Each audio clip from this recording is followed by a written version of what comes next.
खुदावंद यीशु मसीह के नाम में आपको सलाम।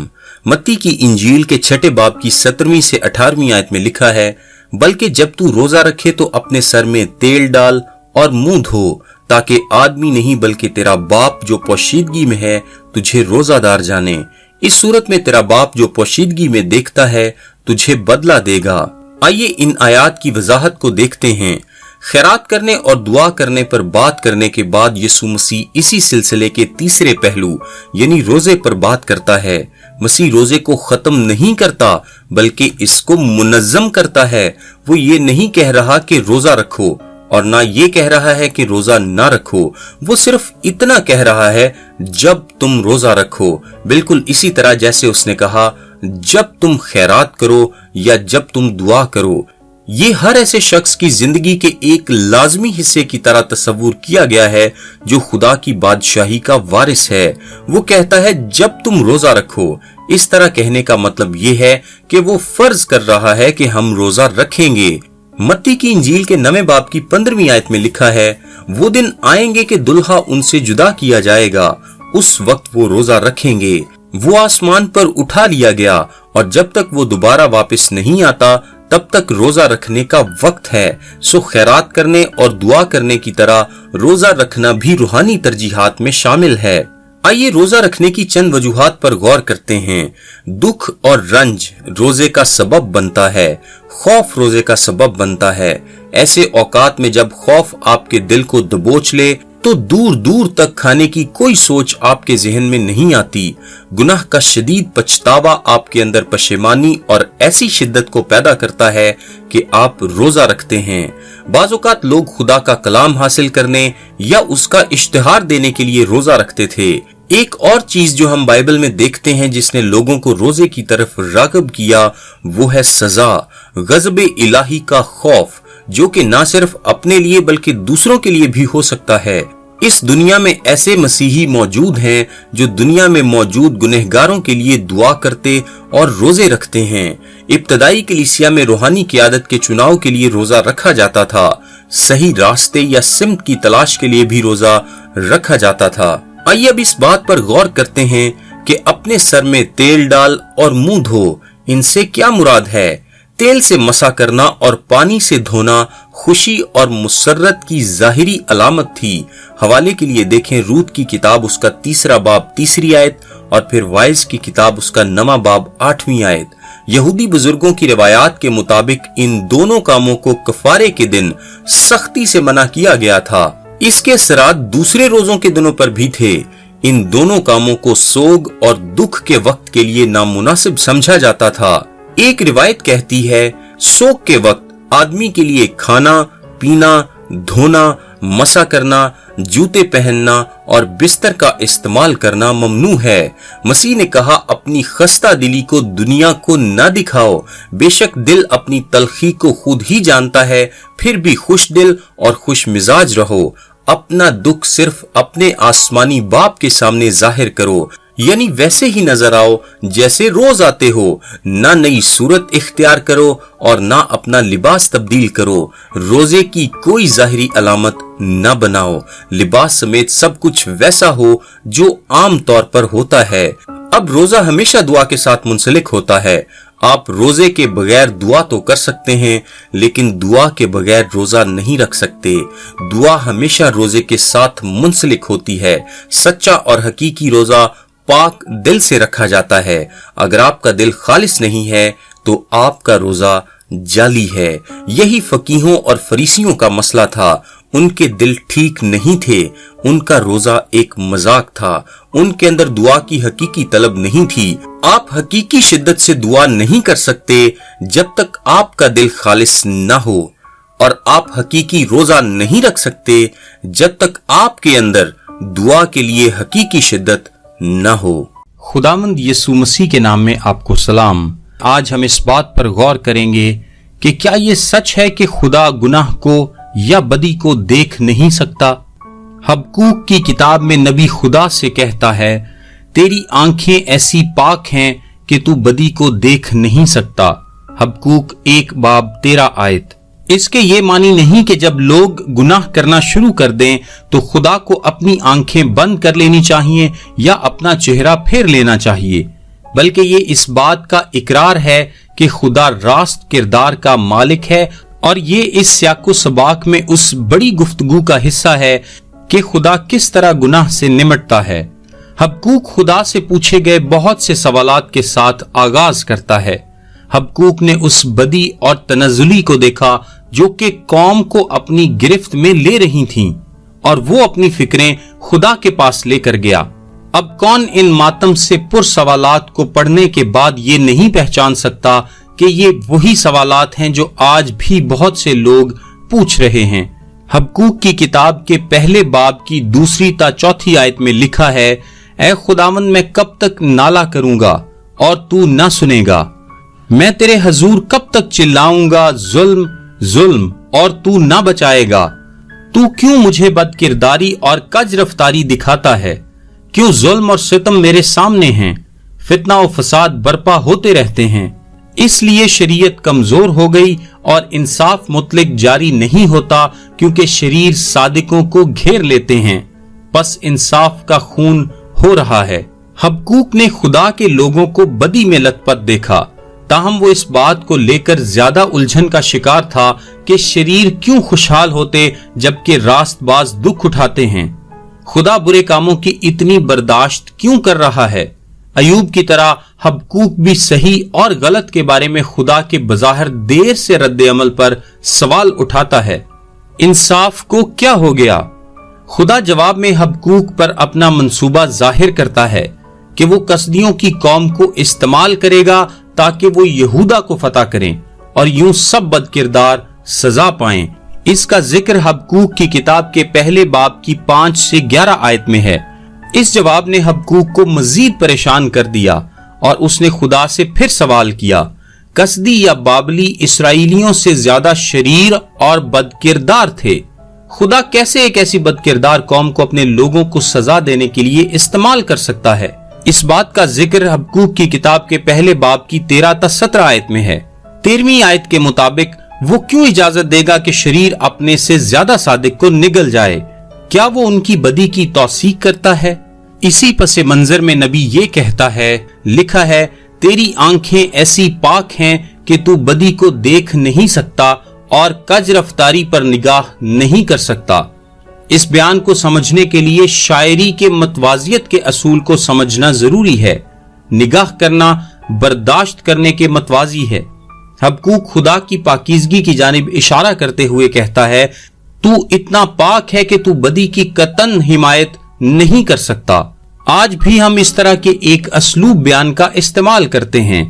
انگریزی لفظ کاؤنٹیننس کے معنی چہرہ یا حلیہ کے ہو سکتے ہیں، اور اس کے علاوہ اس کے معنی حمایت یا منظوری کے بھی ہو سکتے ہیں۔ اگر کوئی یہ کہے کہ میں ایسے رویے کی حمایت نہیں کر سکتا تو اس کے معنی یہ ہے کہ وہ شخص اس رویے کے بارے میں اپنی ناپسندیدگی کا اظہار کر رہا ہے۔ اس طرح سے جب حبقوق خدا کے بارے میں کہتا ہے کہ تیری آنکھیں ایسی پاک ہیں کہ تو بدی کو دیکھ نہیں سکتا، تو اس کے کہنے کا مطلب یہ ہے کہ خدا کی پاک ذات اس بات کی ضمانت دیتی ہے کہ وہ کبھی بدی کی حمایت نہیں کرے گا۔ خدا بدی کو حمایت کی نگاہ سے کبھی نہیں دیکھ سکتا۔ پس نبی پوچھتا ہے کہ خدا بابلیوں کو یہ اجازت کیسے دے سکتا ہے کہ وہ یہودا کو مغلوب کر لیں؟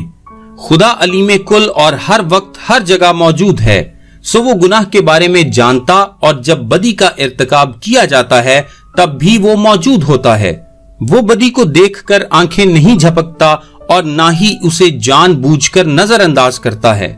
وہ اسے دیکھتا ہے، اور جیسا کہ حبقوق اسے درست انداز میں بیان کرتا ہے، خدا اسے حمایتی نگاہوں سے نہیں دیکھ سکتا۔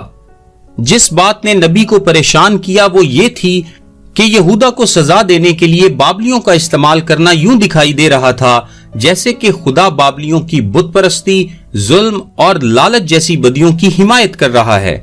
باب 2 میں خدا نبی کو اس بات کی یقین دہانی کراتا ہے کہ وہ بابلیوں کے گناہوں کو بھی قطعاً برداشت نہیں کرے گا۔ کسدی یا بابلی وہ آلہ تھے جنہیں خدا یہودا کی بدی کی عدالت کرنے کے لیے استعمال کرے گا، اور کسدیوں کی اپنی بدی کی بھی عدالت ہوگی۔ ताहम ये अदालत खुदा के मुकर्ररा वक्त और उसके तरीकाकार के मुताबिक होगी। इस बात के बारे में दुरुस्त समझ ना होने के बायस कि खुदा की आंखें ऐसी पाक हैं कि वो बदी को देख नहीं सकती, कुछ ये तयन कर लेते हैं कि जब कोई मसीही गुनाह करता है तो रूहुल कुद्स उसे छोड़ देता है, क्योंकि रूहुल कुद्स बदी पर निगाह नहीं कर सकता। ताहम ऐसी सोच बाइबल मुकद्दस की इस तालीम की तरदीद करती है कि ईमानदारों पर रूहुल कुद्स की मोहर हो चुकी है और वो खुदा की मिल्कियत की मखलसी के लिए हमारी मीरास का बयाना है। इसका जिक्र इफसियों 1 बाब 13-14 आयत, 2 करंथियों 1 बाब 22 आयत में है।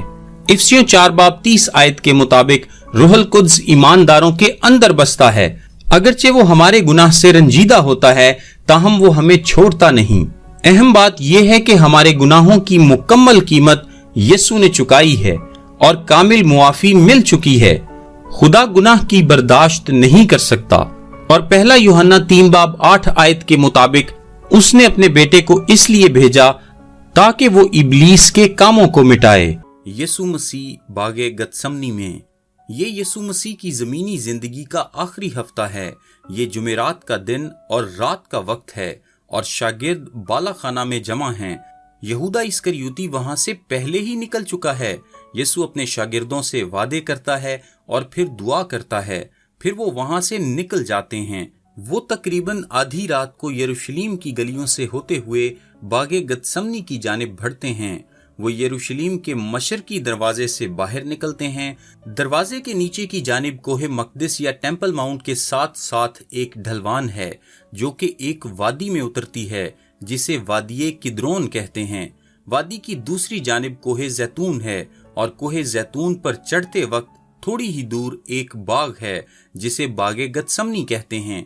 यीशु मसीह की खिदमत के साल खत्म हो गए। गलीली खिदमत, यहूदिया में की गई खिदमत और यरदन के मशरिक में पिरिया में की गई खिदमत अपने इख्तिताम को पहुंच चुकी है। अब वो ईद फसा के मौका पर यरूशलेम में मौजूद हैं। इस दफा यीशु मसीह यरूशलेम में न सिर्फ ईद फसा को मनाने के लिए आया है बल्कि खुद फसा बनने के लिए आया है। थोड़ी ही देर बाकी है कि इसी बाग में यीशु मसीह को गिरफ्तार कर लिया जाएगा। ये वक्त बिल्कुल करीब है, लेकिन इससे पहले कि ये हो एक और चीज है जो कि बहुत जरूरी है और वो है बाप के साथ रफाकत और दुआ।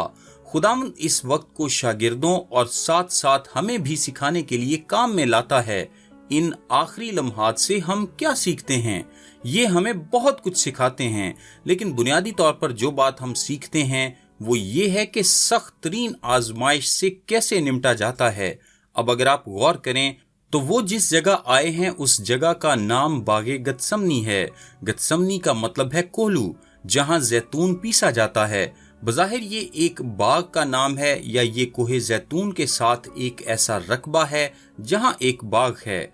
ये इस पहाड़ की मगरबी जानिब उतराई पर था, लेकिन यरूशलेम की मशर की जानिब था। ये हैकल के करीब था और वहां पर अमीर लोगों के बाग हुआ करते थे। ये बाग शहर की 4 दीवारी के अंदर नहीं थे क्योंकि वहां जगह नहीं थी। आबादी बहुत ज्यादा थी और जगह कम, सो बाग शहर से बाहर थे और इस जाने पहचाने बाग का नाम बागे गतसमनी था। यूहन्ना की इंजील के 18वें बाब की दूसरी आयत के मुताबिक यीशु अक्सर अपने शागिर्दों के साथ वहां जाया करता था। ये शहर के हजूम से बाहर एक पुरसकून जगह थी जहां वो ज्यादा वक्त गुजार सकें। ये एक ऐसी जगह थी जहां वो जाता था कि रात अपने बाप के साथ दुआ में गुजार सके और शागिर्दों को भी सिखा सके। हम नहीं जानते कि इस बाग का मालिक कौन था। ये मालिक भी उन अशखास में से है जिनका नाम हम नहीं जानते, जो खुदावंद यीशु मसीह की जमीनी जिंदगी के आखिरी हफ्ते में उसके काम आए। क्या आपको याद है कि इसी तरह का एक शख्स था जिसका नाम हम नहीं जानते, जिसने यरूशलेम में दाखिले के वक्त यीशु मसीह को गधी और उसका बच्चा मुहैया किए थे। और फिर बाला खाने का मालिक, उसका भी नाम हम नहीं जानते। और फिर एक और शख्स जिसका नाम नहीं लिखा गया, जो कि बागे गतसमनी का मालिक था। ये तो वो लोग हैं जिनके नाम हम नहीं जानते, खुदा जानता है, लेकिन वो खुदावंद यीशु मसीह की जिंदगी के आखिरी दिनों में उसके काम आए।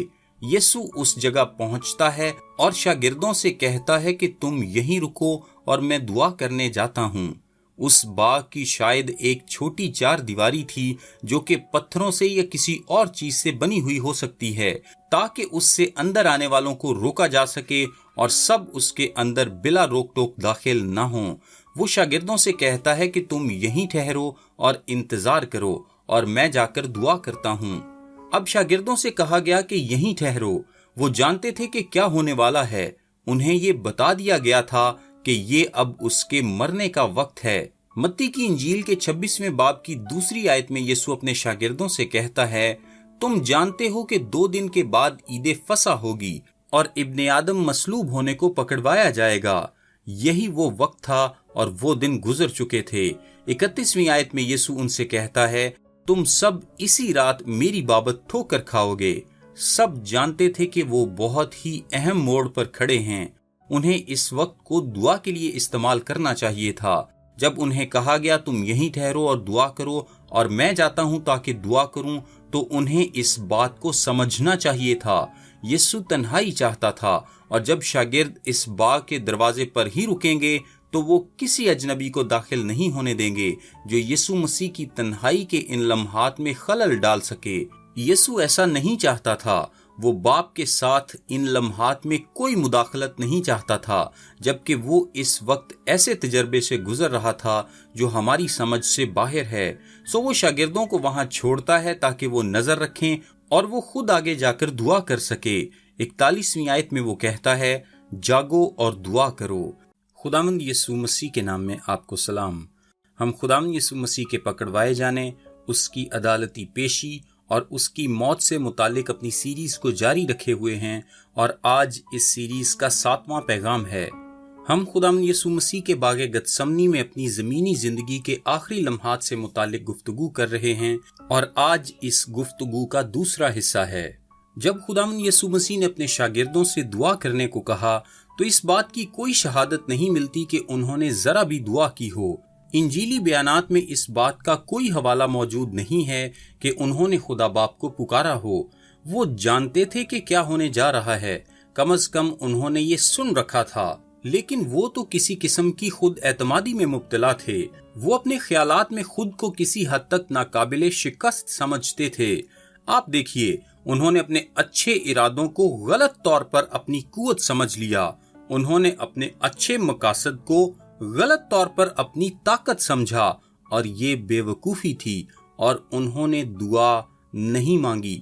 इन सब बातों से हम ये जानते हैं कि वो वहीं रह गए थे और खुदावंद आगे बढ़ गया था। फिर मत्ती की इंजील के 26वें बाब की 37वीं आयत ये कहती है कि उसने पतरस और जबदी के बेटों जो कि याकूब और यूहन्ना थे उनको अपने साथ लिया। अब थोड़ा सा शुबा ये है कि वो क्या करने जा रहा था। उसने कहा मैं जा रहा हूं और दुआ करूंगा, और जब उसने कहा मैं जाता हूं और दुआ करता हूं तो उसने इंतहाई शिद्दत का हामिल लफ्ज इस्तेमाल किया। इसके लिए आम लफ्ज जो बोला जाता है वो यूहोमाए है, लेकिन यहाँ पर जो लफ्ज इस्तेमाल हुआ है वो प्रोस यूहोमाए है, जो कि शिद्दत का हामिल लफ्ज है। ये लफ्ज हमेशा खुदा से दुआ मांगने के लिए इस्तेमाल होता है। दूसरे अल्फाज भीख मांगने या किसी और से कुछ मांगने से भी मंसूब हो सकते हैं, लेकिन ये लफ्ज हमेशा खुदा से मांगने से ही मंसूब होता है। ये खुदा से दुआ मांगने के लिए एक शिद्दत भरा लफ्ज है। मैं जा रहा हूँ और खुदा से बात करूंगा। मैं जा रहा हूँ और अपने दिल का हाल खुदा के सामने रखूंगा। और उसने शागिर्दों को वहीं छोड़ा सिवाय पतरस, याकूब और यूहन्ना के। और 37वीं आयत में लिखा है वो उन्हें अपने साथ ले गया। अब पतरस, याकूब और यूहन्ना तब भी मौजूद थे जब उसने यायर की बेटी को मुर्दों में से जिंदा किया, और शागिर्दों में से सिर्फ यही थे। और उसके अपनी सूरत के बदल जाने के वक्त भी शागिर्दों में से सिर्फ यही वहां मौजूद थे जब वो जलाल में उन पर जाहिर हुआ था, और वैसे भी वो वहां पर भी सो गए थे। अब जब यीशु इन तीनों को लेकर जाता है तो ये शायद इसलिए भी था कि वो उसका जलाल तो देख चुके थे, अब वो खास तौर पर चाहता था कि वो उसकी आजिज़ी देखें।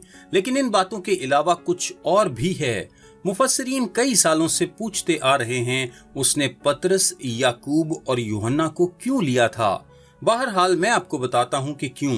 पहली बात, وہ سب کو ساتھ نہیں لے جا سکتا تھا، کیونکہ اگر سب کو ساتھ لے جاتا تو حفاظت کے لیے دروازے پر کوئی نہ ہوتا۔ دوسری بات، اسے کافی لوگوں کو دروازے پر چھوڑنا پڑا تاکہ خاص حفاظت وہاں موجود ہو، تاکہ اگر لوگوں کا کوئی گروہ اس کی تلاش میں آئے تو وہ ان کو روک سکیں۔ مزید برآں اگر شاگردوں کا گروہ وہاں ہوتا تو وہ آنے والوں اور اس کی تلاش کرنے والوں کی توجہ اپنی طرف راغب کر سکتا تھا، جب تک کہ یسوع اپنی دعا کر لیتا اور اس طرح سے اس کو تنہائی مل جاتی، سو اس کو وہاں زیادہ تر شاگردوں کو چھوڑنا پڑا۔ اب سوال پیدا ہوتا ہے کہ وہ ان تینوں کو اپنے ساتھ لے کر کیوں گیا؟ کوئی کہتا ہے کہ وہ ان کو رفاقت کے لیے ساتھ لے گیا تھا، وہ چاہتا تھا کہ جو اس سے زیادہ محبت رکھتے ہیں وہ اس کے ساتھ کچھ وقت گزاریں اور اس سے ہمدردی کریں اور اس کی ڈھارس بندھائیں۔ یہ ایک اچھا خیال ہے، اور میرا خیال ہے کہ اس بات میں سچائی کا عنصر بھی ہو سکتا ہے، اور وہ ان کی رفاقت کو پسند بھی کرتا تھا، لیکن مجھے نہیں لگتا کہ اس وجہ سے اس نے ان کو ساتھ لیا۔ کسی اور نے کہا اس نے ان کو اس لیے ساتھ لیا کیونکہ وہ شاگردوں میں سب سے کمزور تھے اور وہ ان کو اپنی نظر سے دور ہٹا نہیں سکتا تھا۔ لیکن یہ بات اس طرح سے کہنا بھی درست نہیں ہے، کیونکہ ان سب میں سے اس نے اپنا آپ بنسبت اوروں کے ان تینوں پر زیادہ ظاہر کیا تھا، اور یہ بات اس کی شاگردیت کی کاوشوں کی کامیابی نہ ہوتی اگر 3 سال بعد ابھی تک وہ سب سے کمزور رہتے۔ کیا ایسا ہو سکتا ہے؟ اس ماجرے کی سچائی یہ ہے کہ اس نے ان تینوں کو چنا کیونکہ وہ تینوں قائدین یا لیڈر تھے۔ اس نے ان کو ساتھ لیا کیونکہ اس سارے ماجرے میں ایک سبق تھا جو سب کو سیکھنا تھا، اور وہ سب کو ساتھ نہیں لے جا سکتا تھا کیونکہ وہاں دروازے پر حفاظت کے لیے کسی نہ کسی کا ہونا ضروری تھا۔ اس نے 3 نمایاں قائدین کو لیا کیونکہ جو کچھ بھی تھا وہ چاہتا تھا کہ وہ سیکھیں، وہ یہ چاہتا تھا کہ یہ اس قابل ہوں کہ باقی تمام کو بھی سکھا سکیں، اور یہی وہ تھے جن پر باقیوں کی بھی نگاہ لگی رہتی تھی، یہی وہ تھے جو استاد بن سکتے تھے، اور یہاں خداوند تھا جو ازلی و ابدی استاد ہے۔ میرا مطلب ہے کہ کیا یہ کافی نہیں تھا کہ وہ وہی کر رہا ہے جو اس کو کرنا ہے اور صلیب پر دکھ سہنے جا رہا ہے؟ اس نے اسے بھی اصلاح کا ایک ذریعہ دیکھا، اور وہ چاہتا تھا کہ وہ اس کو سیکھیں۔ وہ چاہتا تھا کہ وہ آزمائش کا مقابلہ کرنا سیکھیں، نہ خوش وضع خود اعتمادی کے ساتھ، نہ ناکامی سے گھبراتے ہوئے، نہ خود کو ناقابل شکست سمجھنے سے، بلکہ آزمائش کا سامنا پرجوش دعا میں خدا پر انحصار کرنے سے کیا جائے۔ وہ ان کی مدد کا مشتاق نہیں تھا، وہ ان کی ہمدردی کا مشتاق نہیں تھا۔ اس نے ان کو اپنے لیے کبھی دعا کرنے کا نہیں کہا، اس نے اس لیے ان کو ساتھ نہیں لیا تھا کہ وہ اس کی نگرانی کر سکیں، کیونکہ اگر اس نے ایسا کیا ہوتا تو اس نے ان کو اکیلا کیوں چھوڑا اور آگے بڑھ گیا؟ کیونکہ 39ویں آیت میں لکھا ہے کہ اس نے تینوں کو ساتھ لیا اور خود تھوڑا آگے بڑھ گیا۔ در حقیقت وہ ان سے 30 سے 50 گز آگے بڑھا۔ لوکا کہتا ہے کہ ایک پتھر کا ٹپا آگے بڑھا، لہٰذا وہ ان کی نگرانی کے لیے وہاں نہیں تھا، اور نہ ہی وہ اس کے پاس اس کی مدد اور ہمدردی کے لیے تھے۔ پھر تو وہ ہرگز ان کو نہ چھوڑتا اور اکیلا آگے نہ بڑھتا۔ وہ وہاں اس لیے تھے کیونکہ وہ اپنے تجربے سے ان کو کچھ سکھانا چاہتا تھا کہ آزمائش کا سامنا کیسے کرنا ہے، تاکہ وہ دوسروں کو سکھا سکتے۔ اور میں بھی اس بات کا یقین کرتا ہوں کہ وہ اس لیے وہاں تھے کہ وہ اپنے نجات دہندہ کے ذہنی کرب کو دیکھیں تاکہ اس کی محبت کو سمجھ سکیں۔ وہ ہرگز ان کی مدد پانے کا خواہاں نہیں تھا، یہ تو بزدلی ہوتی۔ میں یہ سمجھتا ہوں کہ گتسمنی جیسا مقام ہم سب کی زندگیوں میں ہوتا ہے۔ یہ مقام زیادہ بھی ہو سکتے ہیں۔ بہت سے اذیت دینے والے تجربات، تکلیف دہ امتحانات اور آزمائشیں ہو سکتی ہیں۔ ایک گہرا دکھ اور امتحان نظر آتا رہتا ہے جس میں سے سب کو آج یا کل لازمی ہو کر گزرنا ہے۔ موت کی گھڑی ہم سب کے ارد گرد گھات لگائے بیٹھی ہے، اور یہ کڑوا گھونٹ تو کسی نہ کسی لمحے ہم کو پینا ہی ہے، اور شاید اکثر ہم اس کو پیتے ہیں۔ اور ہماری جسمانی فطرت ہمیں انسان کی طرف راغب کرتی ہے کہ ہم اپنی قوت کے لیے انسانوں پر بھروسہ کریں، اور ہم پھر ان سے کچھ زیادہ ہی توقع کرتے ہیں۔ ہمیں خدا کی طرف رجوع کرنا سیکھنا چاہیے۔ وہ ان کو ڈھارس بندھانے کے لیے نہیں لے گیا تھا، وہ ان کو ہمدردی کے لیے نہیں لے گیا تھا۔ اس کو خدا میں مدد فراہم تھی اور اس نے کوئی ہمدردی نہیں مانگی تھی، اور وہ نہ ان کو اپنے ساتھ نگرانی کے لیے لے گیا تھا، کیونکہ ایسا ہوتا تو ان کو کبھی اکیلا نہیں چھوڑنا چاہیے تھا۔ اس نے ان کو اصلاح کرنے کی خاطر لیا کہ وہ سیکھ سکیں اس نے کیسے آزمائش کا سامنا کیا تھا۔ یہ زبردست سبق سب کو سیکھنا ضرور تھا۔ خداوند یسوع مسیح کے نام میں آپ کو سلام۔ ہم خداوند یسوع مسیح کے پکڑوائے جانے، اس کی عدالتی پیشی اور اس کی موت سے متعلق اپنی سیریز کو جاری رکھے ہوئے ہیں، اور آج اس سیریز کا 8واں پیغام ہے۔ ہم خداوند یسوع مسیح کے باغ گتسمنی میں اپنی زمینی زندگی کے آخری لمحات سے متعلق سیکھ رہے ہیں، اور آج اس گفتگو کا تیسرا حصہ ہے۔ اب میں اس واقعے کو ایک بڑے تناظر میں آپ کو بیان کرتا ہوں۔ یسوع کی خدمت کا آغاز اور اختتام سخت آزمائش سے ہوا۔ آپ متی 4 باب میں پیچھے جائیں، جب یہ سب شروع ہوا تو آپ جانیں گے کہ 40 دن کے روزے کے بعد بیابان میں شیطان آیا اور شیطان نے یسوع مسیح کو آزمایا۔ پہلی آزمائش میں یسوع کو کتنی بار آزمایا گیا؟ 3 بار۔ اور یہاں پر باغ گتسمنی میں یسوع کو کتنی بار آزمایا گیا؟ کتنی بار وہ دعا کرنے گیا؟ 3 بار۔ شیطان شروع میں بھی اور آخر میں بھی 3 آزمائشیں لے کر اس کے پاس آیا، اور یسوع دونوں بار فاتح رہا، خدمت کے آغاز اور اختتام میں بھی۔ اور اس کے بارے میں جو بہت عجیب بات ہے وہ یہ ہے کہ یہ یسوع مسیح اور شیطان کے درمیان بہت ہی شخصی اور ذاتی گفتگو تھی، اور ہم ان کے بارے میں کچھ نہ جان پاتے اگر کلام مقدس نے ہم پر یہ عیاں نہ کیا ہوتا۔ یہاں تک کہ شاگرد بھی معلوم نہ کر سکتے تھے، کیونکہ وہ سارے واقعے کے دوران سو رہے تھے، اور پہلی آزمائش کے وقت وہ وہاں موجود ہی نہیں تھے۔ لیکن یسوع نے یہ دونوں آزمائشی مقابلے ہم کو عمیق سچائی سکھانے کی خاطر آشکارا کیے۔ اپنی خدمت کے شروع میں یسوع مسیح نے ہر آزمائشی لہر کا جواب کس طرح دیا؟ کلام سے۔ دوسری بار اس نے ہر آزمائشی لہر کے رد عمل میں کیا کیا؟ دعا۔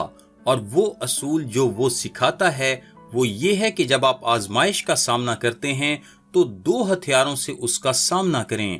ہماری روحانی جنگ کے جو ہتھیار ہیں وہ نفسانی نہیں ہیں، بلکہ یہ ہتھیار روحانی ہیں جو کہ خدا کا کلام اور دعا ہیں۔ اور اس لیے افسیوں 6 باب میں یوں بیان کیا گیا ہے، روح کی تلوار جو خدا کا کلام ہے لے لو، اور ہر وقت اور ہر طرح سے روح میں دعا اور منت کرتے رہو۔ اور یہ ہماری روحانی جنگ کے ہتھیار ہیں، اور اگر شاگردوں نے ان باتوں کے علاوہ کچھ اور نہ بھی سیکھا ہوتا تو دشمن کو ہرانے کے لیے یہی کافی ہوتے۔ بس یسوع اس تعلیمی اصول کو مکمل کر رہا ہے جو اس نے اپنی پہلی آزمائش میں شروع کیا۔ ان کو تعلیم دے رہا ہے کہ اگر تم آزمائش کا مقابلہ کرنے جا رہے ہو تو تم نے اس کا مقابلہ خدا کے کلام کی قوت اور دعا کے وسیلے خدا کی قدرت سے کرنا ہے۔ اب اس پس منظر کے ساتھ آئیے پہلے لفظ پر غور کریں، کلیدی الفاظ جو کہ متن کو سمجھنے میں مدد کرتے ہیں۔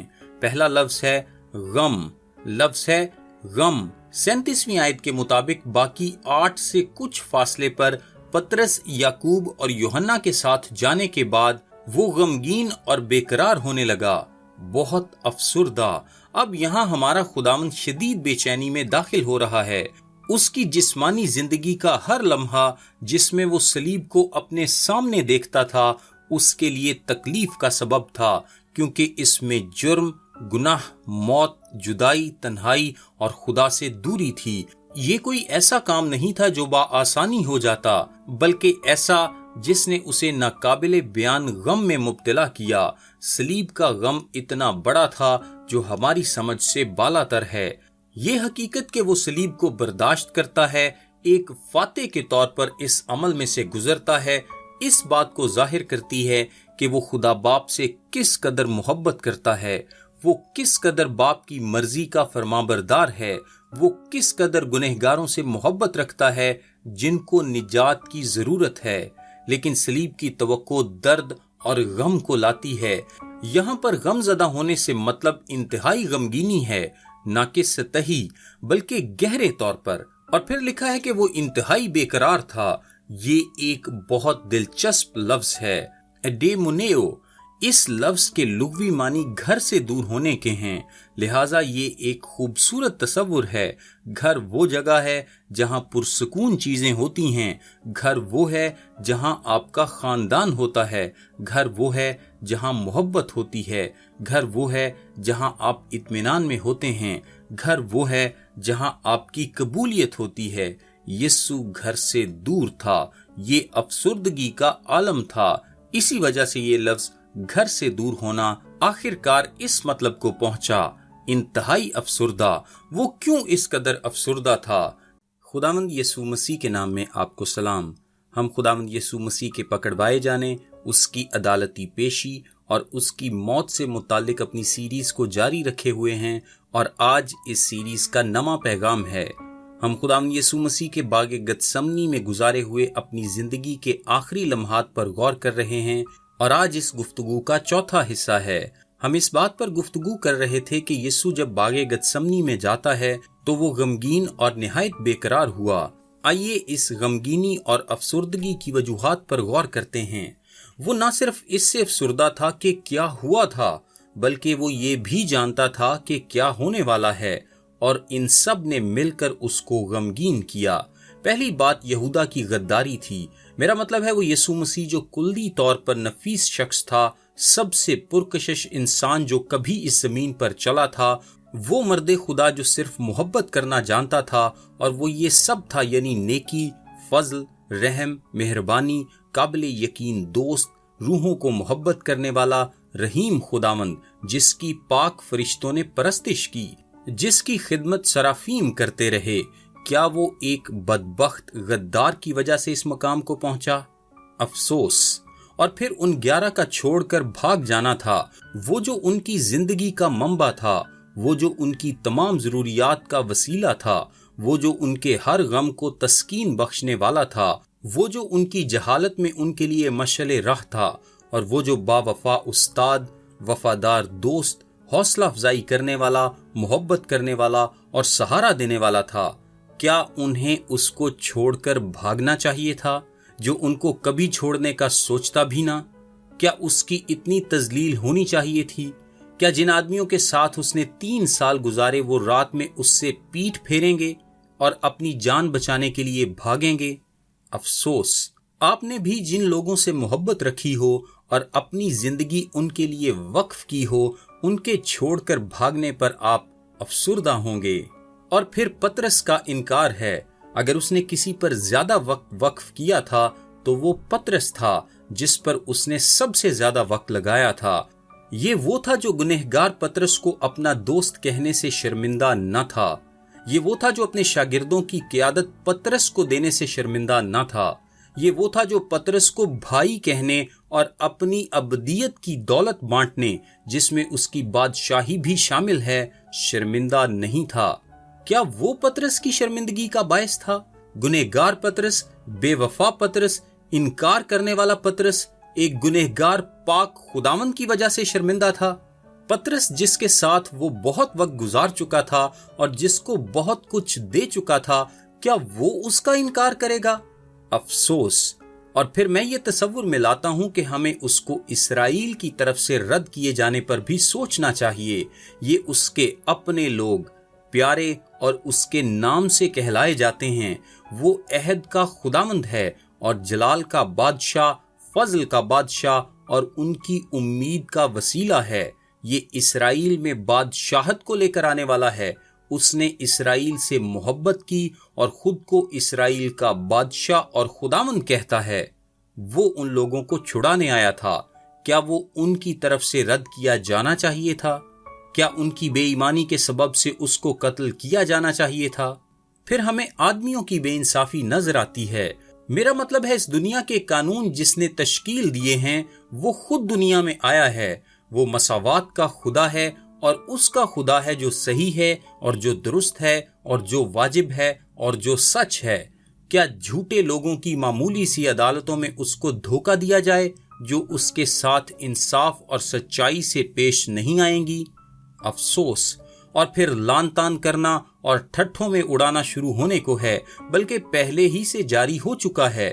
لیکن یہ وہ ہے جس کی فرشتوں نے پرستش کی ہے۔ یہ وہ ہے جو تمام ابدیت پاک مخلوقات کی پرستش اور ستائش کے سوا کچھ نہ جانتا تھا۔ یہ وہ ہے جس کو ہمیشہ سربلند کیا جاتا تھا۔ یہ وہ ہے جو ابدی کاملیت میں سب سے زیادہ بابرکت، جلالی اور عزیز تھا۔ کیا اس پر تھوکا جانا چاہیے تھا؟ اس کو ٹھٹھوں میں اڑانا چاہیے تھا؟ اور پھر وہاں تنہائی ہے۔ تنہائی یہ وہ ہے جو خدا کا ساتھی ہے، روح القدس کا ساتھی ہے۔ کیا وہ سب کی طرف سے اکیلا چھوڑا جانا چاہیے تھا؟ اور پھر وہاں گناہ کی برداشت ہے۔ کیا ایسا ہی نہیں ہے؟ اس افسردگی کے بارے میں سوچئے، وہ بے داغ، بے گناہ، بے عیب، پاک خدا کا بیٹا گناہ بننے کو ہے۔ یہ زبردست بیان ہے۔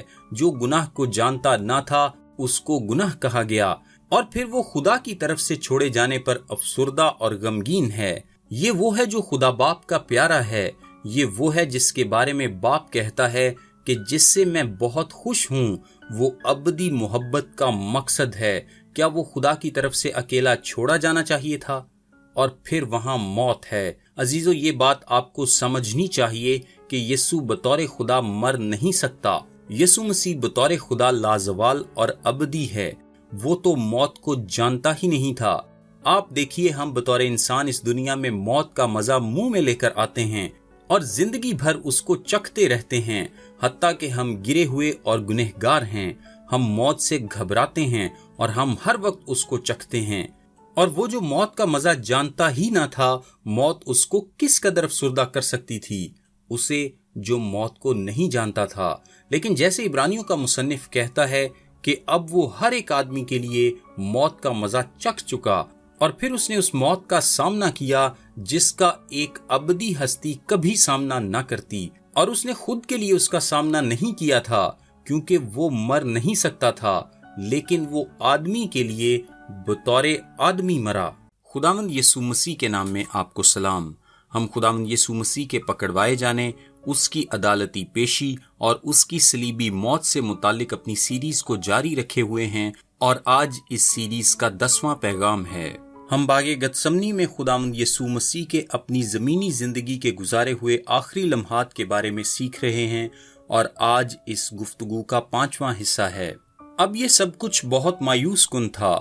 یہ کوئی ڈرامہ نہیں ہے، یہ حقیقت ہے، اور یہ نجات دہندہ کی جد و جہد ہے، اور یہ جد و جہد شیطان کے ساتھ ہے۔ آپ کہہ سکتے ہیں، کیا شیطان یہاں موجود ہے؟ میں جانتا ہوں کہ وہ باغ گتسمنی میں موجود ہے۔ اس کے بغیر تو کوئی کشمکش ہو ہی نہیں سکتی۔ آپ کہہ سکتے ہیں کہ شاید یہ یسوع کی طرف سے اس کے اندر سے نکلی بات ہے۔ ایسا بالکل نہیں ہے، کیونکہ اس کی فطرت میں گناہ نہیں تھا۔ ایسا اس لیے ہوا کیونکہ شیطان دوبارہ اس تک رسائی کر رہا تھا۔ آپ کہتے ہیں، شیطان اس کو کیا کہہ رہا تھا؟ یہ بات یہاں تو بیان نہیں ہوئی، لیکن میں اندازے سے بتا سکتا ہوں کہ کیا بات ہے، کیونکہ میں جانتا ہوں کہ اس نے پہلی بار کیا کہا تھا۔ اور شیطان کی آزمائش کا متن جب وہ پہلی بار یسوع کے پاس آیا، اس نے کہا، یہ پتھر روٹیاں بن جائیں، پھر کنگرے پر سے کود جا، اور پھر دنیا کی سلطنتیں دیکھ، مجھے سجدہ کر اور میں یہ سب تجھے دے دوں گا۔ اب وہ کیا کر رہا تھا؟ کیا یسوع کے پاس کھانے کا اختیار تھا؟ جی بالکل۔ کیا یسوع کو کچھ بھی رکھنے کا اختیار تھا؟ جی بالکل، وہ صاحب اختیار خدا ہے۔ کیا یسوع کے پاس وہ عزت پانے کا اختیار موجود تھا جو کہ مسیح کی ہونی چاہیے؟ جی ہاں۔ کیا اس کے پاس دنیا کی سلطنتوں پر حکمرانی کرنے کا اختیار موجود تھا؟ جی بالکل۔ کیا آپ جانتے ہیں کہ شیطان اس سے کیا کہہ رہا تھا؟ اپنے اختیارات کو لے لو، اپنے اختیارات کو استعمال کرو۔ تم 40 دن سے یہاں اس بیابان میں ہو اور تم نے کچھ نہیں کھایا، اور تم خدا کے بیٹے ہو۔ اپنے ساتھ ایسا مت ہونے دو، کچھ تسکین اور راحت لو، تم حقدار ہو۔ یہ بالکل مناسب نہیں ہے کہ تمہیں کھانے سے محروم رکھا جائے۔ ان پتھروں کو روٹیوں میں تبدیل کرو اور تمہیں مسیح کے طور پر سراہا جائے گا۔ ایک عاجزی کی زندگی کا انتظار مت کرو اور رد ہونے کا انتظار نہ کرو۔ بس ہیکل کے اونچے مقام سے کود جاؤ اور ہجوم کے سامنے آ کر کھڑے ہو جاؤ، اور وہ بطور مسیحا تمہاری جے جے کار کریں گے۔ وہ مسیحا جو آسمان سے اڑ کر آ سکتا ہے، اور تم تمام درد اور تمام اذیت اور تمام تکلیف اور تمام چیزوں سے بچ سکتے ہو، اور پھر بس دنیا کی تمام سلطنتوں کو دیکھو جو کہ اس پہاڑ سے تم دیکھ سکتے ہو، میں یہ سب کچھ تمہیں دے دوں گا، بس تم مجھے سجدہ کرو، اور تم تکلیف اور اذیت اور رد ہونے سے بچ سکتے ہو۔ اور نکتہ یہ ہے، تم ان سب باتوں کے لیے بہترین ہو، تم ان سب باتوں کے قابل ہو۔ دیکھیے اس طرح سے شیطان آیا، شیطان یسوع مسیح کی اہلیت پر کھیل رہا تھا۔ تمہیں محروم نہیں رہنا چاہیے، اور مجھے یقین ہے کہ شیطان جب باغ میں آیا تو معاملہ بالکل پہلے جیسا تھا۔ یہ ایسے ہی تھا کہ تم یہاں کیا کر رہے ہو، عاجزی و انکساری کیوں اختیار کیے ہوئے ہو؟ تم اس بدماشوں کی ٹولی جو یروشلم شہر سے نکل کر تم کو پکڑنے اور مارنے آ رہے ہیں، ان کے ساتھ کیا کرو گے؟ تم منہ پر گرد کے ساتھ زمین پر کیا کر رہے ہو؟ اذیت میں خدا کو پکار رہے ہو، بہت سا پسینہ خون کے قطروں کی صورت میں بہا رہے ہو۔ تم خدا کے بیٹے ہو، تم کیوں 11 فرار ہونے والے شاگردوں اور ایک دھوکے باز کم بخت غدار جس کا نام یہودا اسکریوتی ہے ان سے دھوکا کھاؤ گے؟ تم زیادہ اہلیت کے حامل ہو، اپنے ساتھ یہ مت ہونے دو۔ تم اس سب کے مقابلے میں بہت زیادہ قابل قدر ہو، تم خدا کے بیٹے ہو، تم جس کے حقدار ہو وہ لے لو۔ اور شیطان اسے ہمیشہ صلیب سے دور رکھنا چاہتا تھا۔ پہلی آزمائش میں وہ کہتا تھا صلیب کے بغیر ابھی لے لو، اور یہاں پر باغ گتسمنی میں وہ پھر سے کہتا ہے صلیب کے بغیر ابھی لے لو۔ حتیٰ کہ متی کی انجیل کے 16ویں باب میں جب پطرس نے اس سے کہا صلیب سے دور رہ، تو یسوع نے کہا مجھ سے دور ہو جا۔ کون؟ شیطان، کیونکہ ہر وقت یہ شیطان ہی کا نقطہ نظر تھا۔ یسوع نے پطرس سے کہا تو خدا کی باتوں کا نہیں بلکہ آدمیوں کی باتوں کا خیال کرتا ہے، تو خدا کے منصوبے سے واقف نہیں ہے۔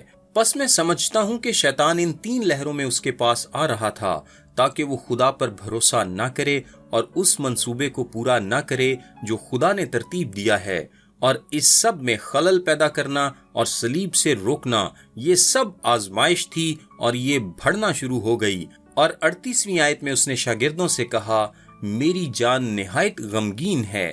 یہ لفظ نہایت غمگین یونانی میں پیریلوپوس ہے۔ اس کا مطلب ہے جیسے کہ غم نے گھیراؤ کیا ہو، جیسے دائرہ کھینچا ہو۔ وہ اداسی سے گھرا ہوا تھا، اور اس نے یہ لفظ استعمال کیا میری جان، میرا باطنی شخص جیسے غم میں ڈوب رہا ہے۔ کتنے غم میں؟ حتیٰ کہ موت تک۔ سنیے، اس کو مارنے کے لیے غم کافی تھا۔ یہ بات درست ہے، اس کو مارنے کے لیے غم ہی کافی تھا۔ آپ سراسر تکلیف سے مر سکتے ہیں۔ کیا آپ یہ جانتے ہیں؟ آپ کی رگیں پھٹ سکتی ہیں، جو کہ بعد میں ہوا بھی، جب اس کو پسینہ آیا اور پسینے کے مساموں سے اس کا خون پسینے کے ساتھ مل کر بہنا شروع ہو گیا۔ وہ اس سخت تکلیف سے مر سکتا تھا۔ یہ حقیقت نہ ہوتی اگر خدا نے اسے تقویت دینے کے لیے فرشتے کو نہ بھیجا ہوتا، اور جب وہ صلیب تک پہنچا وہ بہت جلد مر گیا، اتنی جلدی حتیٰ کہ انہیں اس کی ٹانگیں توڑنے کی ضرورت پیش نہ آئی۔ تکلیف اس قدر شدید تھی کہ موت تو جیسے قریب ہی تھی۔ خداوند یسوع مسیح کے نام میں آپ کو سلام۔ ہم خداوند یسوع مسیح کے پکڑوائے جانے، اس کی عدالتی پیشی اور اس کی موت سے متعلق اپنی سیریز کو جاری رکھے ہوئے ہیں، اور آج اس سیریز کا 11واں پیغام ہے۔ ہم خداوند یسوع مسیح کے باغ گتسمنی میں گزارے ہوئے اپنی زمینی زندگی کے آخری لمحات کے بارے میں سیکھ رہے ہیں، اور آج اس گفتگو کا 6واں حصہ ہے۔ اب یسوع باغ گتسمنی میں 3 دفعہ دعا کرتا ہے۔ پہلی دعا کا ذکر متی کی انجیل کے 26ویں باب کی 39ویں آیت میں ہے۔ لکھا ہے اے میرے باپ، اگر ہو سکے تو یہ پیالہ مجھ سے ٹل جائے، تو بھی نہ جیسا میں چاہتا ہوں بلکہ جیسا تو چاہتا ہے ویسا ہی ہو۔ دوسرے الفاظ میں وہ کہتا ہے اگر کسی اور طریقے سے یہ ممکن ہو تو میں وہ کرنا چاہوں گا، لیکن اگر کوئی اور طریقہ نہیں ہے تو اسے ہی رہنے دے۔ یہ خدا کی مرضی کے تابع رہنے کی دعا ہے۔ ویسے بھی جب وہ کہتا ہے اگر ہو سکے، وہ یہ نہیں پوچھ رہا کہ اگر یہ خدا کی قوت میں ممکن ہے، کیونکہ خدا کی قوت میں سب کچھ ممکن ہے۔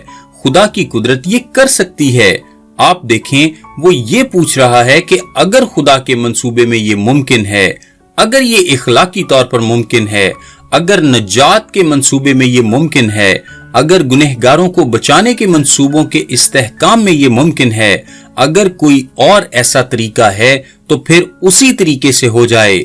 ये नाकाबिले बर्दाश्त बात उसको बाग में मार रही है, और ये तीनों दुआओं में से पहली दुआ के बाद हुआ कि खून के कतरे पसीने के साथ बह निकले। ज़हनी अजियत तकरीबन उसकी जान ले रही थी, और वो कहता है अगर कोई दूसरा रास्ता है, अगर मुमकिन है तो इसे किसी और तरीके से किया जाए।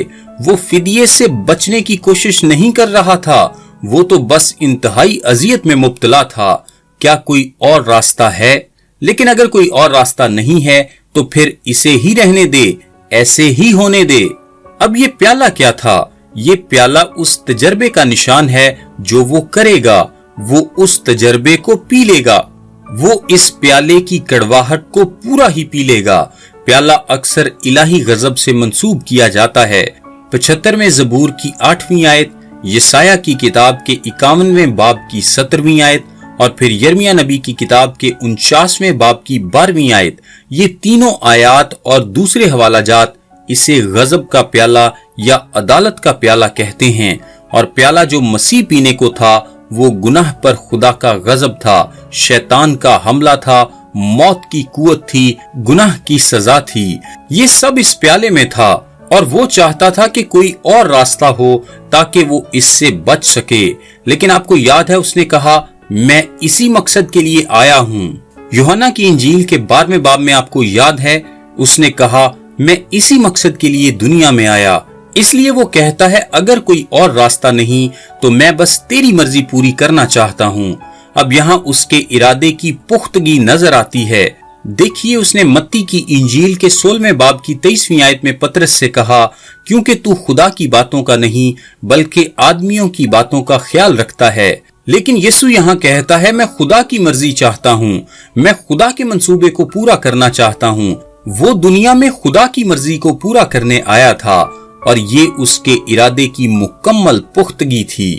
और इसीलिए यीशु मसीह ने तब इल्तिजा की कि अगर ये किसी और तरीके से हो सकता है तो वैसा ही हो, लेकिन अगर नहीं तो तेरी मर्जी पूरी हो। आजमाइश का सामना करने का यही तरीका है, खुदा की मर्जी के सपुर्द होने से और पुर एतमाद दुआ से। उसने खुदा पर भरोसा किया। और दोपहर से लेकर तीसरे पहर तक तमाम मुल्क में अंधेरा छाया रहा। और तीसरे पहर के करीब यीशु ने बड़ी आवाज से चिल्लाकर कहा एली एली लमा शबाक्तनी, यानी ए मेरे खुदा तूने मुझे क्यों छोड़ दिया। मत्ती 27 बाब 45 और 46 आयत। ये कैसी तारीकी थी? इस तारीकी का क्या मतलब था? यीशु ने ए मेरे खुदा तूने मुझे क्यों छोड़ दिया क्यों कहा, और हमें क्या करना चाहिए? आइए जानते हैं। यहूदी औकात के मुताबिक यीशु को तकरीबन सुबह 9 बजे के करीब सलीब दिया गया। 9 से दोपहर 12 तक उसने पहले 3 कलमात अदा किए। जैसे ही 12 बजते हैं, जब सूरज अपनी पूरी आबोताब के साथ चमक रहा था, एक हैरत अंगेज वाकया रूपजीर होता है और तमाम मुल्क में अंधेरा छा जाता है। यह अंधेरा 12 से 3 तक रहता है, यानी तमाम दुनिया जहां जहां उस वक्त रोशनी थी तारीकी हो गई। इस तारीकी का रोमन तारीख दानों ने भी अपनी तसानीफ में जिक्र किया है। कहते हैं पिलातूस ने भी तिब्रियास को एक खत लिखकर हालात वाकयात की रिपोर्ट दी थी, उसमें भी इस तारीकी का जिक्र है। आइए इसकी वजह जानते हैं। इस वाक्य से पहले भी खुदा ने सूरज को थमा दिया था, जिसका जिक्र यशवा 10 बाब 13 आयत में है। फिर दूसरा सलातीन उसके 20 बाब 11 आयत में खुदा ने सूरज को पीछे लौटा दिया था। खरूज 10 बाब 21 आयत में जब खुदा ने मिस्रियों पर आफात भेजी तो सूरज को उनके लिए तारीक कर दिया था। फिर पतरस ने अमाल 2 बाब 20 आयत में योएल नबी का जिक्र करते हुए आने वाली तारीकी की बात की है। और मुकाशफा 6 बाब में लिखा है कि सूरज तारीक और चांद खून हो जाएगा जब खुदावंद वापस आएगा। सो जब भी खुदा चाहे वो सूरज को रोक सकता है, वापस कर सकता है या फिर तारीक कर सकता है ताकि अपनी मर्जी पूरी कर सके। कुछ लोगों का ख्याल है कि यह अंधेरा एक तूफानी हवा की वजह से हुआ था जिसने मिट्टी और खाक को हवा में बखेर दिया था। कुछ लोगों का ख्याल है कि बहुत भारी बादल आए थे जिन्होंने सूरज का रास्ता रोक दिया था, लेकिन लूका की इंजील 23 बाब 45 आयत में लिखा है कि सूरज तारीक हो गया था और उसकी रोशनी जाती रही थी। और वो लफ्ज इस्तेमाल करता है एकलिपो, जिसका मतलब है मुकम्मल फेल हो जाना या खत्म हो जाना। एक्लिप्स लफ्ज इसी से निकला है। सूरज की रोशनी खत्म हो गई थी। ये ना बादल थे, ना खाक थी और ना ही सूरज ग्रहण था। तकनीकी लिहाज से ग्रहण लग भी नहीं सकता था क्योंकि यह नामुमकिन था। ये ईद फसा का दिन था और हर महीने का आगाज नए चांद के साथ होता है और फसा महीने के दरमियान में आती है, यानी फसा के वक्त चांद पूरे दिनों का था और जमीन चांद और सूरज के दरमियान थी, सो सूरज ग्रहण लगना नामुमकिन था। हकीकत यह है कि यह एक माफौकुल फितरत तारीकी थी। खुदा ने दिन में रात कर दी थी। खुदा जिसने सूरज को बनाया है उसके साथ किसी भी वक्त कुछ भी कर सकता है। यह तारीकी क्या जाहिर करती है? क्या खुदा मसीह के साथ होने वाले जुल्म और बर्बरियत पर पर्दा डालकर उसको छिपा रहा था कि उसे उनकी लान तान से महफूज रखे? या क्या वो उसके जख्मों या उनसे बहते खून को या उसके जिस्म की कमजोर हालत को छिपा रहा था? क्या यह इसलिए था कि मौत के खौफनाक मंजर को छिपाकर वो मसीह पर अपने तरस का इजहार कर सके? क्या यह खुदा की तरफ से एक एहतजाज था उस तमाम जुल्म सितम पर जो कि हो रहा था? आखिर इस तारीकी का क्या मतलब था? मैं इस बात से मुत्तफिक हूं कि कलाम मुकद्दस के मुताबिक तारीकी खुदा के गज़ब और उसकी अदालत को जाहिर करती है। मुदरजा झैल हवाले इस बात को जाहिर करते हैं। यसाया 5 बाब, 13 बाब, 60 बाब, योएल 2 और 3 बाब, आमूस 5वां बाब, सफनिया उसका पहला बाब, मत्ती 24 बाब, मरकस 13 बाब, लूका 21 बाब और अमाल 2 बाब। इन तमाम हवालों में तारीकी को इलाही गजब के साथ जोड़ा गया है। खुदा की निजात को हमेशा नूर के तौर पर देखा गया है। मुकाशफा 6 बाब में जब खुदा जमीन की अदालत करने आएगा तो तारीकी होगी।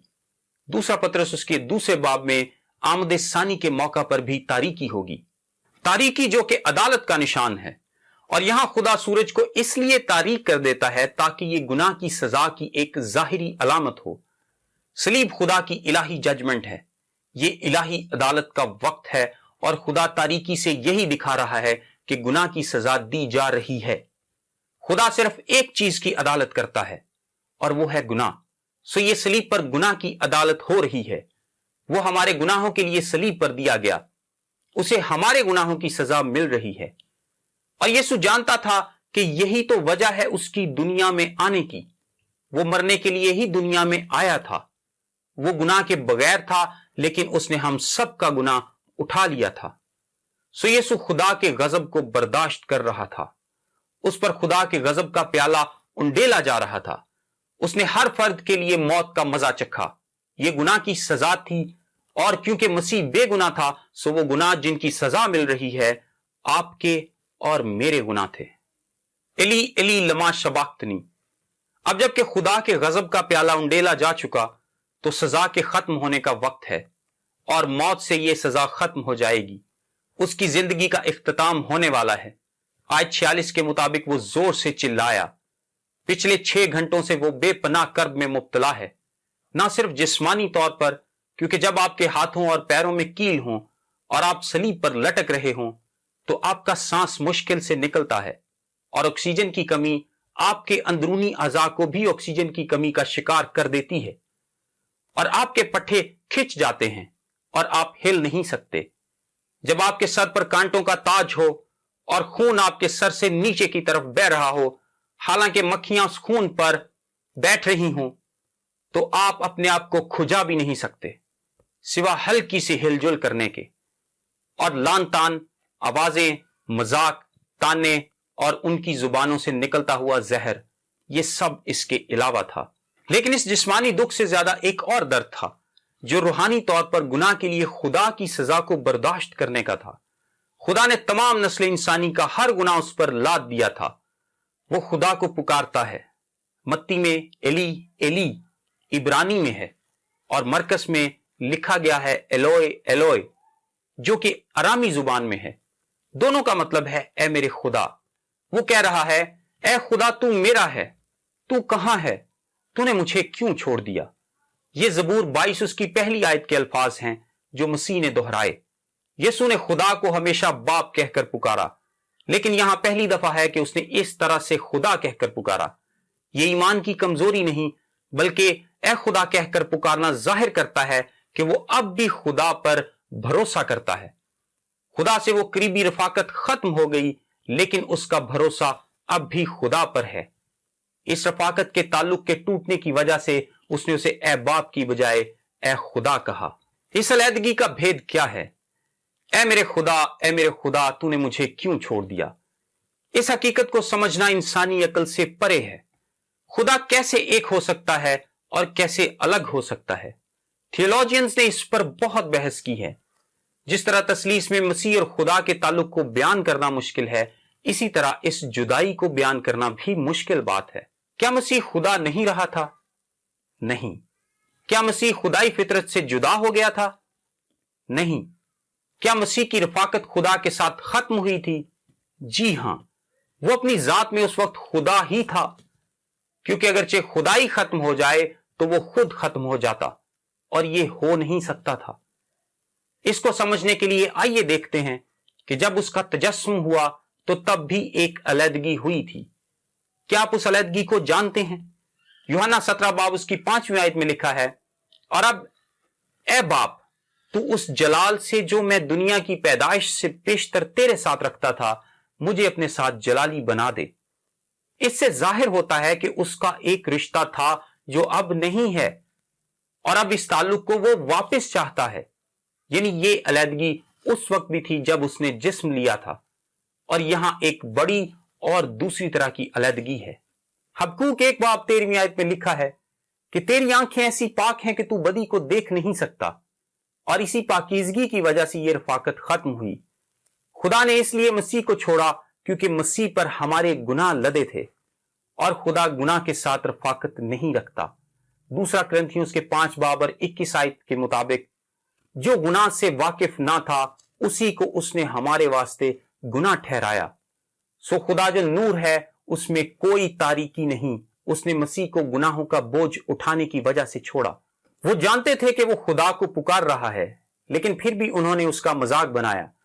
वो कहते हैं, देखते हैं एलिया जो बादशाह का मनाद है, अपने मसीह बादशाह को बचाने आता है या नहीं, कि अपनी बादशाही को वो कायम कर सके। मेरे अजीजों, सबक यह है कि गुनहगार खुदा की हजूरी में ठहर नहीं सकते और उसकी हजूरी से दूर कर दिए जाते हैं।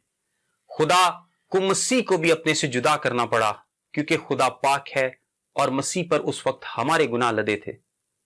पहली सच्चाई यह है कि खुदा गुनाह की सजा दे रहा था, और दूसरी सच्चाई यह है कि यीशु हमारी खातिर गुनाह बन गया ताकि हमारी जगह गुनाह की सजा बर्दाश्त करे। यीशु की इलाही कामलियत को देखें कि सारा गुनाह उस पर है, यहां तक कि वो खुद हमारी खातिर गुनाह बन गया, फिर भी वो खुदा को पुकारता है। वो बेऐब बर्रा है, उसका अपना कोई गुनाह नहीं, और वो पुकारता है, ऐ मेरे खुदा, ऐ मेरे खुदा। मैं आपको दावत देता हूं कि खुदा की इस कुर्बानी को अपनी जिंदगी में कबूल करें, ताकि गुनाह की मौजूदगी की वजह से आप हमेशा हमेशा के लिए खुदा की नजरों से दूर ना कर दिए जाएं, क्योंकि गुनाहों की कोई और कुर्बानी बाकी नहीं रही। खुदा आप सबको बरकत दे, आमीन। खुदा यीशु मसीह ने कहा, ऐ बाप, इनको मुआफ कर, क्योंकि ये नहीं जानते कि क्या करते हैं। लूका 23 बाब 34 आयत। खुदा यीशु मसीह ने यह कलिमा किसके लिए, किस वक्त और क्यों कहा, और इस कलमे का उस वक्त क्या मतलब था, और आज हमारी जिंदगियों पर इसका क्या इतलाक है, आइए जानते हैं। यह कलमा मुआफी का कलमा है, और यह यसाया 53 बाब उसकी 12वीं आयत की तकमील है, जिसमें लिखा है, उसने खताकारों की शिफात की। खुदा यीशु मसीह को जुमे की सुबह 9 बजे के करीब सलीब दिया गया, और यह कलमा खुदा यीशु मसीह ने 9 से 12 के दरमियान कहा। खुदा यीशु मसीह के मुंह से निकलने वाले पहले अल्फाज एक दुआ की सूरत में थे, जो उसके दुश्मनों के लिए की गई, और यही तो वो हमें भी सिखाता है कि अपने दुश्मनों के लिए दुआ करो। सलीब पर इस हालत में अपने दुश्मनों के लिए दुआ करना खुदावंद यीशु मसीह की दायमी और गैर मशरूत मोहब्बत का एक सबूत है। उसने इस दुआ का आगाज बाप कहकर किया। آپ جانتے ہیں کہ خدا یسوع مسیح پر یہ الزام تھا کہ یہ خدا کو اپنا باپ کہہ کر پکارتا ہے اور اپنے آپ کو خدا کا بیٹا بناتا ہے۔ اسی الزام کی وجہ سے خدا یسوع مسیح کو صلیب دیا گیا تھا۔ لیکن دیکھیں، خدا یسوع مسیح نے باپ کہہ کر یہ بات ثابت کی کہ وہ آج بھی اپنے اس کلیم پر قائم ہے، وہ آج بھی اپنی اس بات پر قائم ہے اور اس سے ہرگز نہیں مڑا۔ اور باپ کہہ کر پکارنا اس بہت ہی قربت اور پاکیزگی اور باپ اور بیٹے کے رشتے کو بھی ظاہر کرتا ہے جو خدا اور خدا یسوع مسیح کے درمیان تھا، کیونکہ یہ نہیں جانتے کہ کیا کرتے ہیں۔ اس جملے کا کیا مطلب ہے؟ یہ جملہ گناہ کی گہرائیوں کو ظاہر کرتا ہے۔ ہمارا گناہ کا تصور بڑا اوپری سا ہے۔ گناہ کس طرح ہمیں دلدل میں مسلسل دھکیل رہا ہوتا ہے، ہمیں اس کا بالکل بھی اندازہ نہیں ہوتا۔ ہمیں لگتا ہے کہ بالکل نارمل حالات ہیں، بالکل ہر چیز نارمل طریقے سے چل رہی ہے، لیکن گناہ اپنی سنگینی کو لیے ہوئے ہماری زندگی میں ایک گہرا اثر کر رہا ہوتا ہے اور ہمیں اس کا پتہ نہیں چلتا۔ آپ کتنے گنہگار ہیں اور گناہ کا آپ کی زندگی میں کتنا بڑا کردار ہے، اس بات کا اس وقت پتہ چلتا ہے جب آپ کلام کی روشنی میں آتے ہیں۔ کلام مقدس میں لکھا ہے، لوگ اس لیے نور کے پاس آنا نہیں چاہتے تاکہ ان کے کام ظاہر نہ ہو جائیں۔ جب تک آپ نور کے پاس نہیں آتے، آپ کے کام ظاہر نہیں ہوتے، اور جو نور کے پاس نہیں ہے اس کو بالکل بھی اندازہ نہیں ہوتا کہ وہ کیا کر رہا ہے۔ یہ لوگ خدا کے بیٹے کو صلیب دے رہے تھے، یہ لوگ خدا کے بیٹے کو مصلوب کر رہے تھے اور انہیں معلوم نہیں تھا کہ وہ کیا کر رہے ہیں۔ ان کے گناہ کی سنگینی کا ان کو بالکل بھی پتہ نہیں تھا۔ ہم آج بھی کس طرح لوگوں کو دکھ کرتے ہیں، لوگوں کو پریشان کرتے ہیں، انجیل کی راہ میں روڑے اٹکاتے ہیں، رکاوٹ بنتے ہیں اور پاک روح کو جگہ جگہ ناراض کرتے ہیں، اور ہمیں اس کا بالکل بھی پتہ نہیں ہوتا۔ ہمیں بالکل بھی اندازہ نہیں ہوتا کہ ہم کیا کر رہے ہیں جب تک ہم کلام کی سچائی، کلام کے نور کے پاس نہیں آ جاتے، تب ہی ہمارے گناہ ہم پر ظاہر ہوتے ہیں۔ آئیے اس بات کو دیکھتے ہیں کہ خداوند یسوع مسیح نے یہ دعا کس کے لیے کی۔ سب سے پہلے دیکھتے ہیں کیا رومن فوج یا پلاطوس کے لیے، کیونکہ رومن فوج یہ بالکل نہیں جانتی تھی کہ وہ کیا کر رہی ہے۔ وہ جس آدمی کو مصلوب کر رہے تھے وہ نہیں جانتے تھے کہ وہ خدا کا بیٹا ہے، یا وہ یسوع مسیح ہے، یا وہ بادشاہوں کا بادشاہ ہے۔ وہ کس کو مصلوب کر رہے ہیں یہ انہیں بالکل نہیں معلوم تھا۔ یہ ان کا روزمرہ کا کام تھا، کیونکہ وہ روزانہ بہت سارے لوگوں کو صلیب دیتے تھے۔ پلاطوس کو یہ تو پتا تھا کہ یہ ایک راست باز شخص ہے، یہ بے گناہ شخص ہے، اور وہ جس شخص کو صلیب دینے جا رہا ہے وہ ایک بے گناہ شخص ہے، وہ یہ جانتا تھا۔ لیکن وہ مسیح اور خدا کے بارے میں یہودیوں کی تھیولوجی سے واقف نہ تھا، اور اس کے بعد عام عوام تھی۔ یہ لوگ جانتے تھے کہ مسیح کون ہے اور خدا کون ہے، یہ اس تھیولوجی سے، اس کانسیپٹ سے واقف تھے، لیکن یہ یسوع کو مسیح ماننے کے لیے تیار نہ تھے۔ خدا یسوع مسیح نے معجزوں کے ذریعے اور خدا کی قدرت دکھانے کے ذریعے ان پر بار بار ثابت کیا کہ وہی مسیح ہے، لیکن یہ لوگ پھر بھی ایمان نہ لائے، اور انہوں نے ان تمام معجزوں کو، ان تمام باتوں کو، اس قدرت کو جو یسوع مسیح نے دکھائی، رد کر دیا۔ اس کے بعد سردار کاہن اور باقی سردار تھے۔ یسوع ان کی سیٹ کے لیے، ان کی پوزیشن، ان کے اختیار کے لیے ایک خطرہ تھا، اور وہ بالکل بھی نہیں چاہتے تھے کہ ان کی پوزیشن کو، ان کے اختیار کو کسی سے بھی کوئی خطرہ ہو، چاہے وہ خدا کا بیٹا ہی ہو۔ انہوں نے بھی یسوع کو مسترد کر دیا، اور نہ صرف رد کیا بلکہ تمام عوام کو بھی مجبور کیا کہ وہ بھی خدا یسوع مسیح کو رد کر دیں اور بالکل قبول نہ کریں، اور عوام ان کے بہکاوے میں آ گئی۔ وہ اچھے چرواہے بننے کی بجائے پھاڑنے والے بھیڑیے بن گئے، کیونکہ عوام یہ ایکسپیکٹ کرتی تھی کہ جب مسیح آئے گا، جب یسوع اس دنیا میں آئے گا تو یہ فقیہ، یہ فریسی ہمیں بتائیں گے، کیونکہ یہ خدا کے کلام کو بہتر جانتے اور بہتر سمجھتے ہیں، یہی لوگ ہمیں گائیڈ کریں گے۔ لیکن ان لوگوں نے گائیڈ نہیں کیا، بلکہ ان لوگوں کو ایک الٹی راہ پر لگا دیا کہ مسیح کو رد کر دیں اور اس کا بالکل انکار کر دیں۔ اب سوال یہ پیدا ہوتا ہے کہ خدا یسوع مسیح نے ان میں سے دعا کس کے لیے کی؟ میں سمجھتا ہوں خداوند یسوع مسیح کی رحمت لازوال ہے، اس کے رحم کی کوئی حد نہیں ہے، اور ہم اس کے رحم کو لمٹ نہیں کر سکتے کہ اس نے ایک شخص کے لیے دعا کی اور دوسرے کے لیے نہیں کی۔ خداوند یسوع مسیح نے سب کے لیے دعا کی، اس کی معافی سب کے لیے اویلیبل ہے۔ جو کوئی جان بوجھ کر روح القدس کے خلاف کفر بکتا ہے، اس کے علاوہ ہر کسی کے لیے معافی اویلیبل ہے، کیونکہ کلام مقدس کے مطابق جان بوجھ کر جو روح القدس کے خلاف کفر بکے گا اس کے لیے معافی اویلیبل نہیں ہے۔ خداوند یسوع مسیح کی رحمت ہر کسی کے لیے تھی، اور اس کا رزلٹ فوری طور پر ملا۔ جب ڈاکو جو کہ خداوند یسوع مسیح کے ساتھ مصلوب کیا گیا تھا، اس نے نجات پائی، وہ عام عوام میں سے تھا، اور وہ بھی یسوع مسیح پر تانے مار رہا تھا، آوازیں کس رہا تھا اور اس کو برا بھلا کہہ رہا تھا، لیکن خدا نے اس کی زندگی کو تبدیل کیا اور اس نے یسوع کو نجات دہندہ قبول کیا۔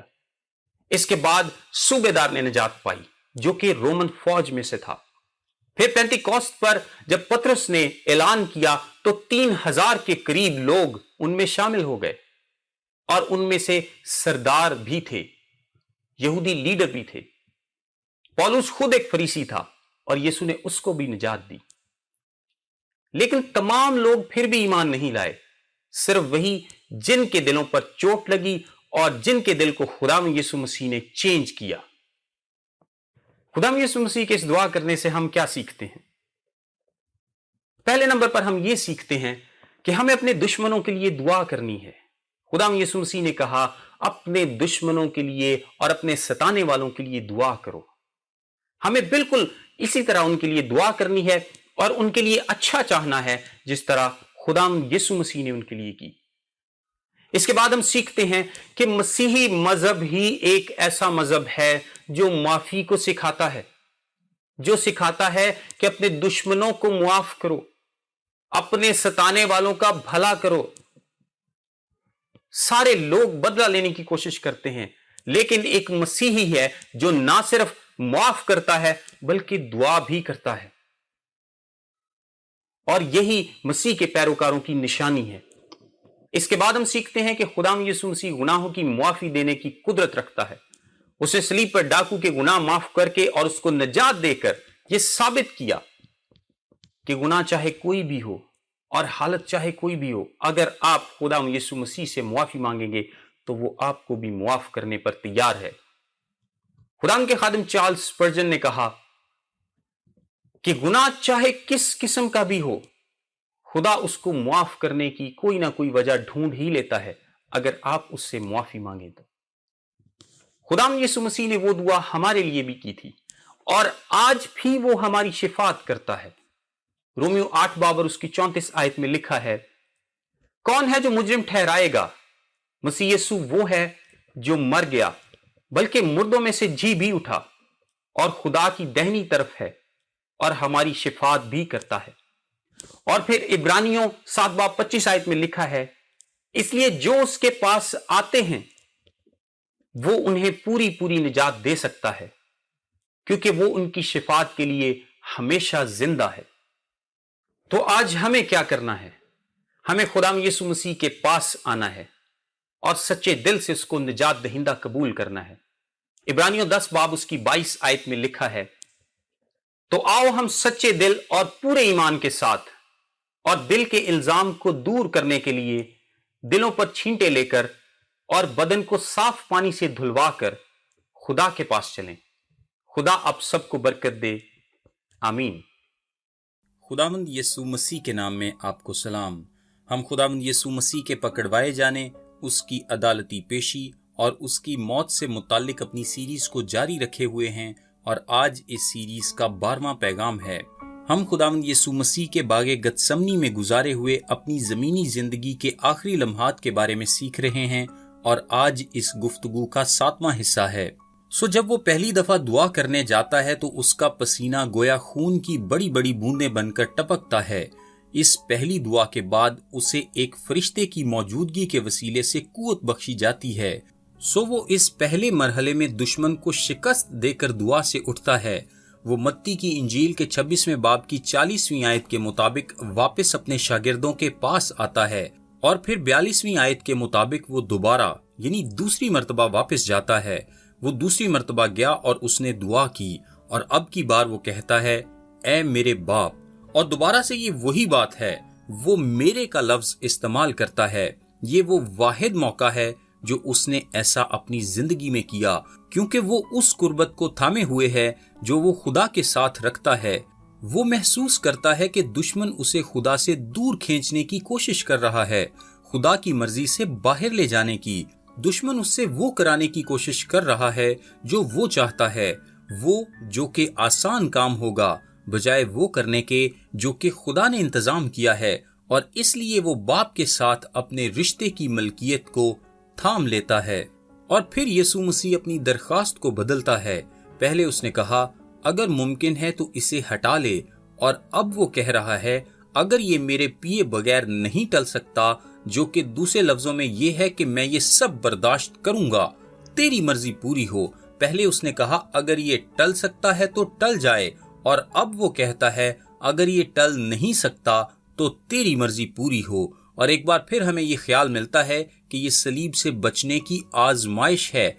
सलीब गजब का प्याला है, अदालत का, गुनाह उठाने के तजुर्बे का, और आजमाने वाला कह रहा है कि सलीब से बच, सलीब से बच। ये तेरे साथ पेश नहीं आनी चाहिए। अपने हुकूक का दावा कर, तू खुदा का बेटा है। ये बेहद बेइज्जती है।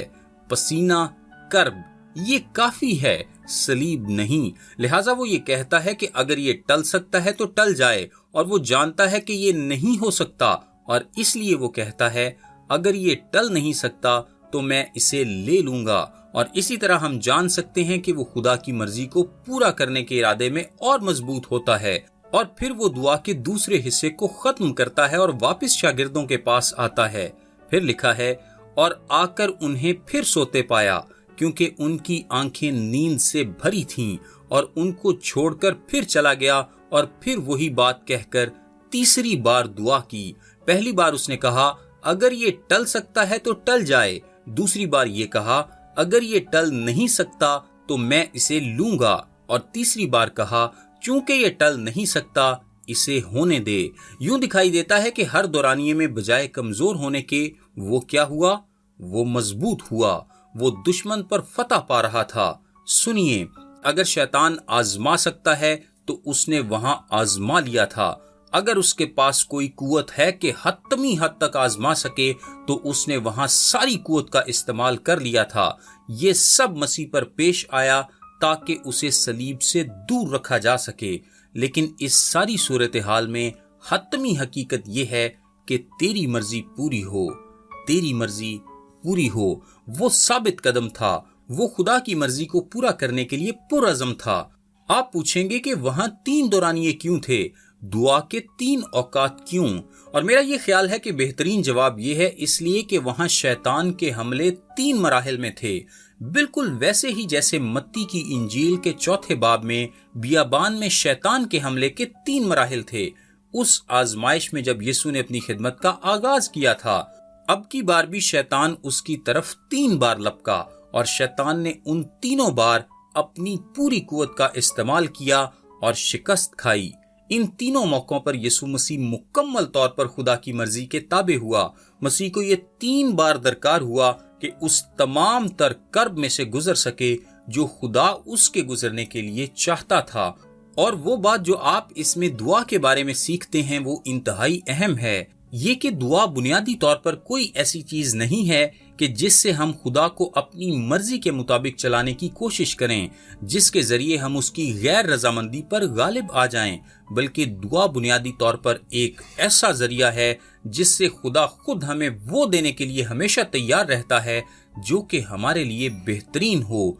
वो हमें बख्श देता है क्योंकि हम अपने आप को उस मकाम तक ले आते हैं जहां उसकी मर्जी बजा ला सकें।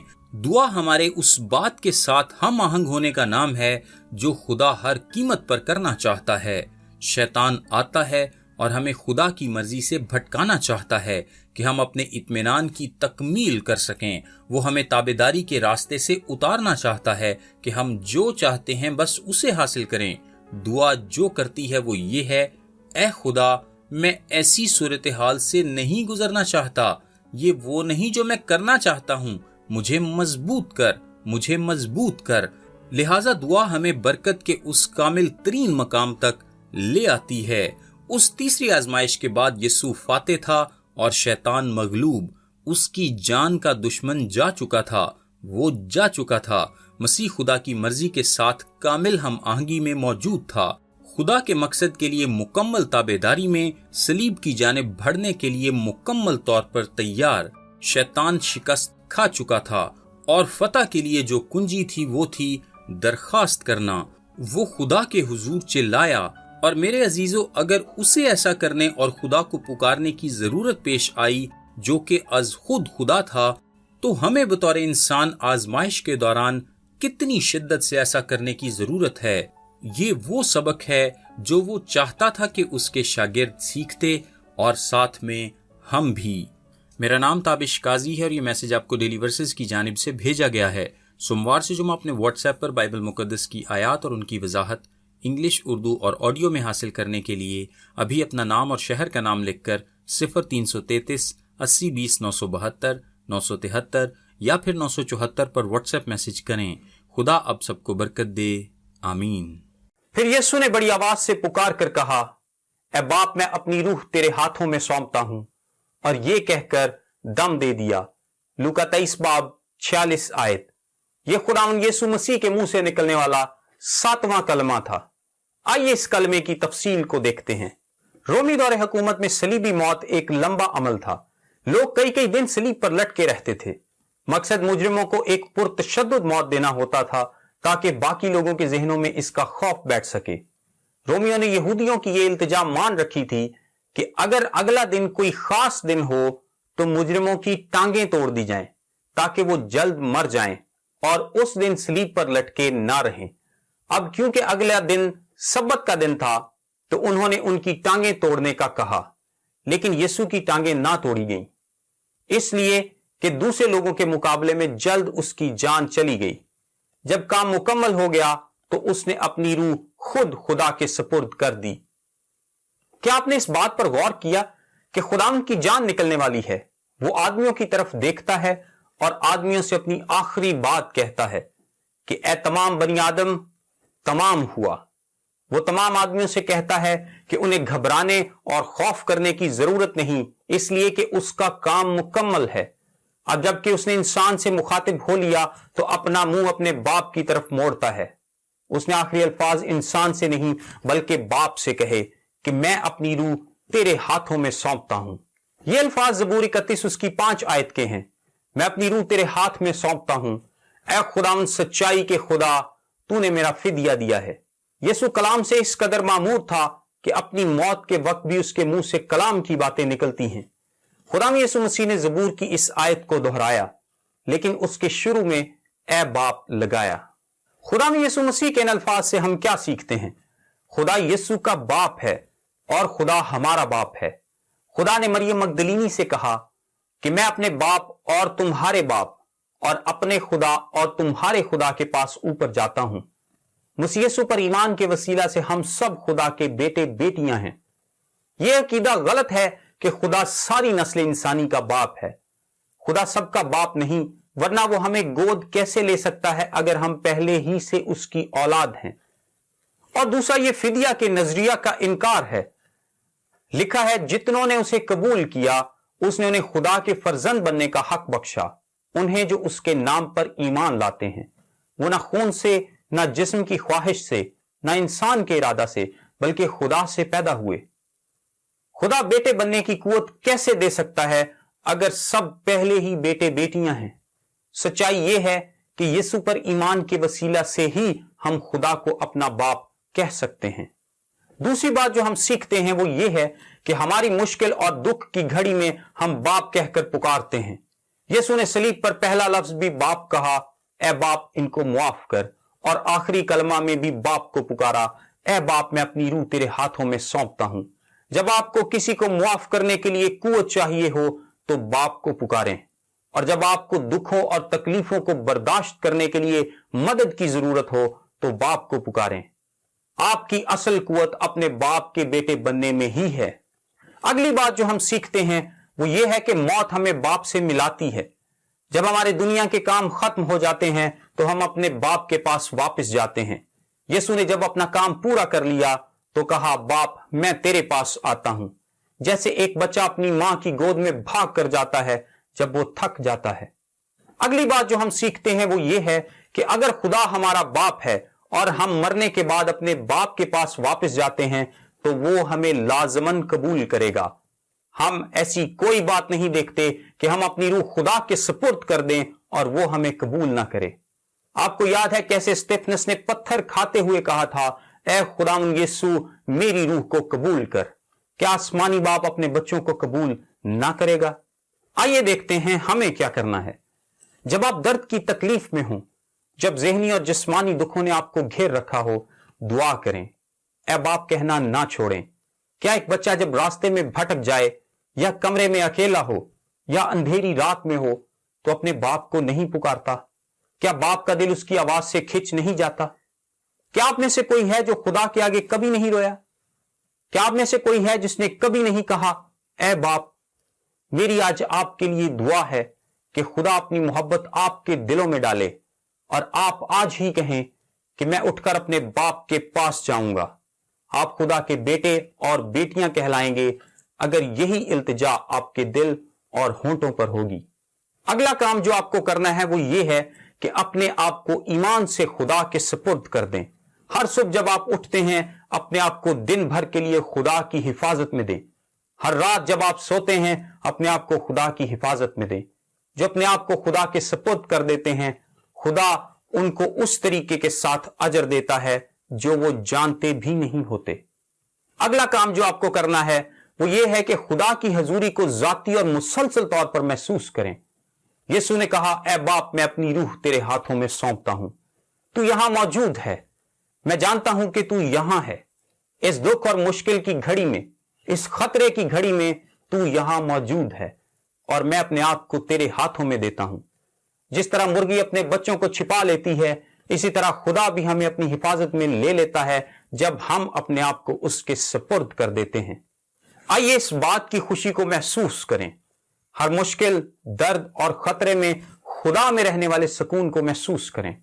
ہو سکتا ہے کہ کمزوری اور بیماری آپ پر حاوی ہو جائے اور بہت دنوں تک رہے۔ اپنے آپ کو باپ کے سپرد کریں۔ گھبرائیں مت، گھبرانا آپ کی مدد نہیں کرے گا، اور مستقبل کے بارے میں خوف زدہ نہ ہوں، یہ خوف بھی آپ کی مدد نہیں کرے گا۔ اپنے آپ کو ان پاک ہاتھوں میں دے دیں جن میں آپ کے لیے کیل ٹھونکے گئے۔ اپنے آپ کو اس محبت بھرے دل کے حوالے کر دیں جس میں آپ کے لیے نیزہ مارا گیا۔ اگلی خوشی اس بات میں ہے جس کے ساتھ آپ خدا کے پاس جائیں گے، جینا میرے لیے مسیح اور مرنا نفع ہے۔ جب آپ اپنے آپ کو خدا کے سپرد کر دیتے ہیں، اس خوشی کی حدود کا اندازہ لگانا مشکل ہے۔ کام مکمل ہو چکا ہے اور یہ آپ نے نہیں، مسیح نے کیا ہے۔ اپنے باپ کے پاس واپس آ جائیے۔ خدا آپ کی مدد کرے، آمین۔ میں تجھ سے سچ کہتا ہوں کہ تو آج ہی میرے ساتھ فردوس میں ہوگا۔ لوکا 23 باب 43 آیت۔ خدام یسوع مسیح نے یہ بات ان دونوں ڈاکوؤں میں سے جو اس کے ارد گرد مصلوب کیے جا رہے تھے ایک سے کہی۔ خدام یسوع مسیح کو ڈاکوؤں کے درمیان کیوں مصلوب کیا گیا؟ کیا دونوں ڈاکو یسوع پر لان تان کر رہے تھے؟ ان دونوں میں سے ایک نے نجات کیسے پائی؟ اور تو آج ہی میرے ساتھ فردوس میں ہوگا، اس بات کا کیا مطلب تھا؟ آئیے جانتے ہیں۔ یہ کلمہ نجات کا کلمہ ہے۔ یہ خدام یسوع مسیح کے منہ سے نکلنے والا دوسرا کلمہ تھا۔ آئیے اس بات پر غور کرتے ہیں کہ خدام یسوع مسیح کو دو ڈاکوؤں کے درمیان کیوں صلیب دیا گیا۔ یسوع کے اس دنیا میں آنے سے 700 سال قبل ایک پیشن گوئی کی گئی تھی جو یسایہ 53 باب اس کی 12ویں آیت میں درج ہے، جس میں لکھا ہے کہ وہ خطا کاروں کے درمیان شمار کیا گیا۔ کیا اتنا کافی نہ تھا کہ یسوع اس دنیا میں آیا؟ کیا اتنا کافی نہ تھا کہ اس نے انسانی شکل اختیار کی؟ کیا اتنا کافی نہ تھا کہ اس نے صلیبی موت اختیار کی؟ پھر اس کو دو ڈاکوؤں کے درمیان ہی کیوں مصلوب کیا گیا؟ پہلی وجہ یہ ہے کہ یسایہ 53 باب اس کی 3 آیت میں لکھی بات پوری ہو سکے، جس میں لکھا ہے، وہ آدمیوں میں حقیر و مردود، مرد غمناک، رنج کا آشنا تھا، लोग उससे गोया रूपोश थे, उसकी तहकीर की गई और हमने उसकी कोई कदर ना जानी। ये बात पूरी हो सके इसलिए खुदाम यीशु मसीह को दो खताकारों के दरमियान मसलूब किया गया। लोगों ने उसको एक आम कैदी से ज्यादा अहमियत ना दी, ना उसको बादशाह माना और ना उसको मसीह माना। दूसरी वजह डाकू की नजात है, जो ये जाहिर करती है कि सलीब पर भी उसके पास पूरी ताकत, पूरा इख्तियार और पूरी कुदरत थी। उसने डाकू को सलीब पर नजात दी। वो कमजोर नहीं हुआ था, उसके पास पूरी ताकत और पूरा इख्तियार उस वक्त भी था। जिस्मानी तौर पर पतरस ने उसका इनकार किया, उसके शागिर्द उसको छोड़कर चले गए, उसको अदालतों में पेश किया गया, अदालतें उस पर कोई वजह साबित ना कर पाई, फिर भी उसको सलीब दिया गया, उसके कोड़े मारे गए, कांटों का ताज उसके सर पर रखा गया और फिर उस पर आवाजें कसी गईं और उसको सलीब दे दिया गया। क्या ये सारी बातें यीशु को कमजोर कर पाई? जिस्मानी तौर पर तो कमजोर कर पाई, लेकिन रूहानी तौर पर वो बहुत मजबूत था और उस डाकू की तरह वो आपको भी निजात देने की कुदरत रखता है, हालात कोई भी हो। आइए अगली बात पर गौर करते हैं। क्या दोनों डाकू यीशु पर लान तान कर रहे थे? जी बिल्कुल। मत्ती 27 बाब 44 आयत में लिखा है, और डाकू भी जो उसके साथ मसलूब किए गए थे उस पर लान तान करते थे। शुरू में दोनों डाकू उस पर लान तान कर रहे थे, आवाजें कस रहे थे और अपनी भड़ास निकाल रहे थे। दोनों में से किसी को यकीन ना था कि यह खुद को या हमें बचा सकता है। वो यीशु के दुखों में मजीद इजाफा कर रहे थे, जो जिस्मानी तौर पर उसके दुख थे। फिर क्या होता है? अचानक एक डाकू खामोश हो जाता है, जिसका बयान हम लूका की इंजील में देखते हैं। यह खामोशी क्या जाहिर करती है? रूहुल कुद्स उसकी जिंदगी को तब्दील कर रहा था। रूहुल कुद्स उसकी जिंदगी में नजात का काम कर रहा था और यह खामोशी उसी वजह से थी। दूसरा डाकू बोलता रहा, लेकिन एक डाकू खामोश हो गया। आइए देखते हैं कि रूहुल कुद्स ने उस डाकू की जिंदगी में नजात का काम कैसे किया। सबसे पहले वो डाकू अपने साथी डाकू से कहता है, क्या तू खुदा से भी नहीं डरता? यह पहला सबूत है कि रूहुल कुद्स उसकी जिंदगी में नजात का काम कर रहा है। खुदा का खौफ, उसके अंदर खुदा का खौफ पैदा हो चुका है और वो खुदा के गजब से बचना चाहता है। गुनहगार को कोई खुदा का खौफ नहीं होता। यह रूहुल कुद्स की कुदरत है जो एक गुनहगार को खुदा के पास लेकर आती है और उसके अंदर खुदा का खौफ पैदा करती है। फिर वो दूसरी बात कहता है कि हम तो अपने किए का बदला पा रहे हैं। यह दूसरा सबूत है कि रूहुल कुद्स उसकी जिंदगी में काम कर रहा है। वो अपने गुनाह का इकरार कर रहा है। उसने अपनी हालत का बिल्कुल ठीक अंदाजा लगाया। मुशर्रफ बेटे की तरह, जब मुशर्रफ बेटे ने अपनी हालत का अंदाजा लगाया था, जब उसकी आंखें खुली थीं। जब हमें होश आता है, जब हमारी आंखें खुलती हैं, तब हमें पता चलता है कि हम कितने गुनहगार हैं। डाकू जानता था कि उसकी सजा वाजिबी है और उसको रहम की जरूरत है। आपके गुनाह का इकरार ही आपकी सच्ची तौबा की निशानी होता है। इसके बाद वो कहता है कि यीशु ने तो कोई गलत काम नहीं किया। डाकू अपने आप को यीशु के साथ कंपेयर करता है और अपने गुनहगार होने के मुकाबले में उसकी रास्तबाजी को देखता है। सच्ची तौबा में हमेशा आप अपने आप से नजरें हटाकर यीशु पर नजरें लगा लेते हैं। इससे कोई फर्क नहीं पड़ता कि आप कितने गुनहगार हैं। इससे फर्क पड़ता है कि यीशु कितना रास्तबाज है। फिर डाकू अगली बात कहता है। वो यीशु से कहता है कि जब तू अपनी बादशाही में आए तो मुझे याद करना। यानी वो यीशु से मुआफी मांग रहा है।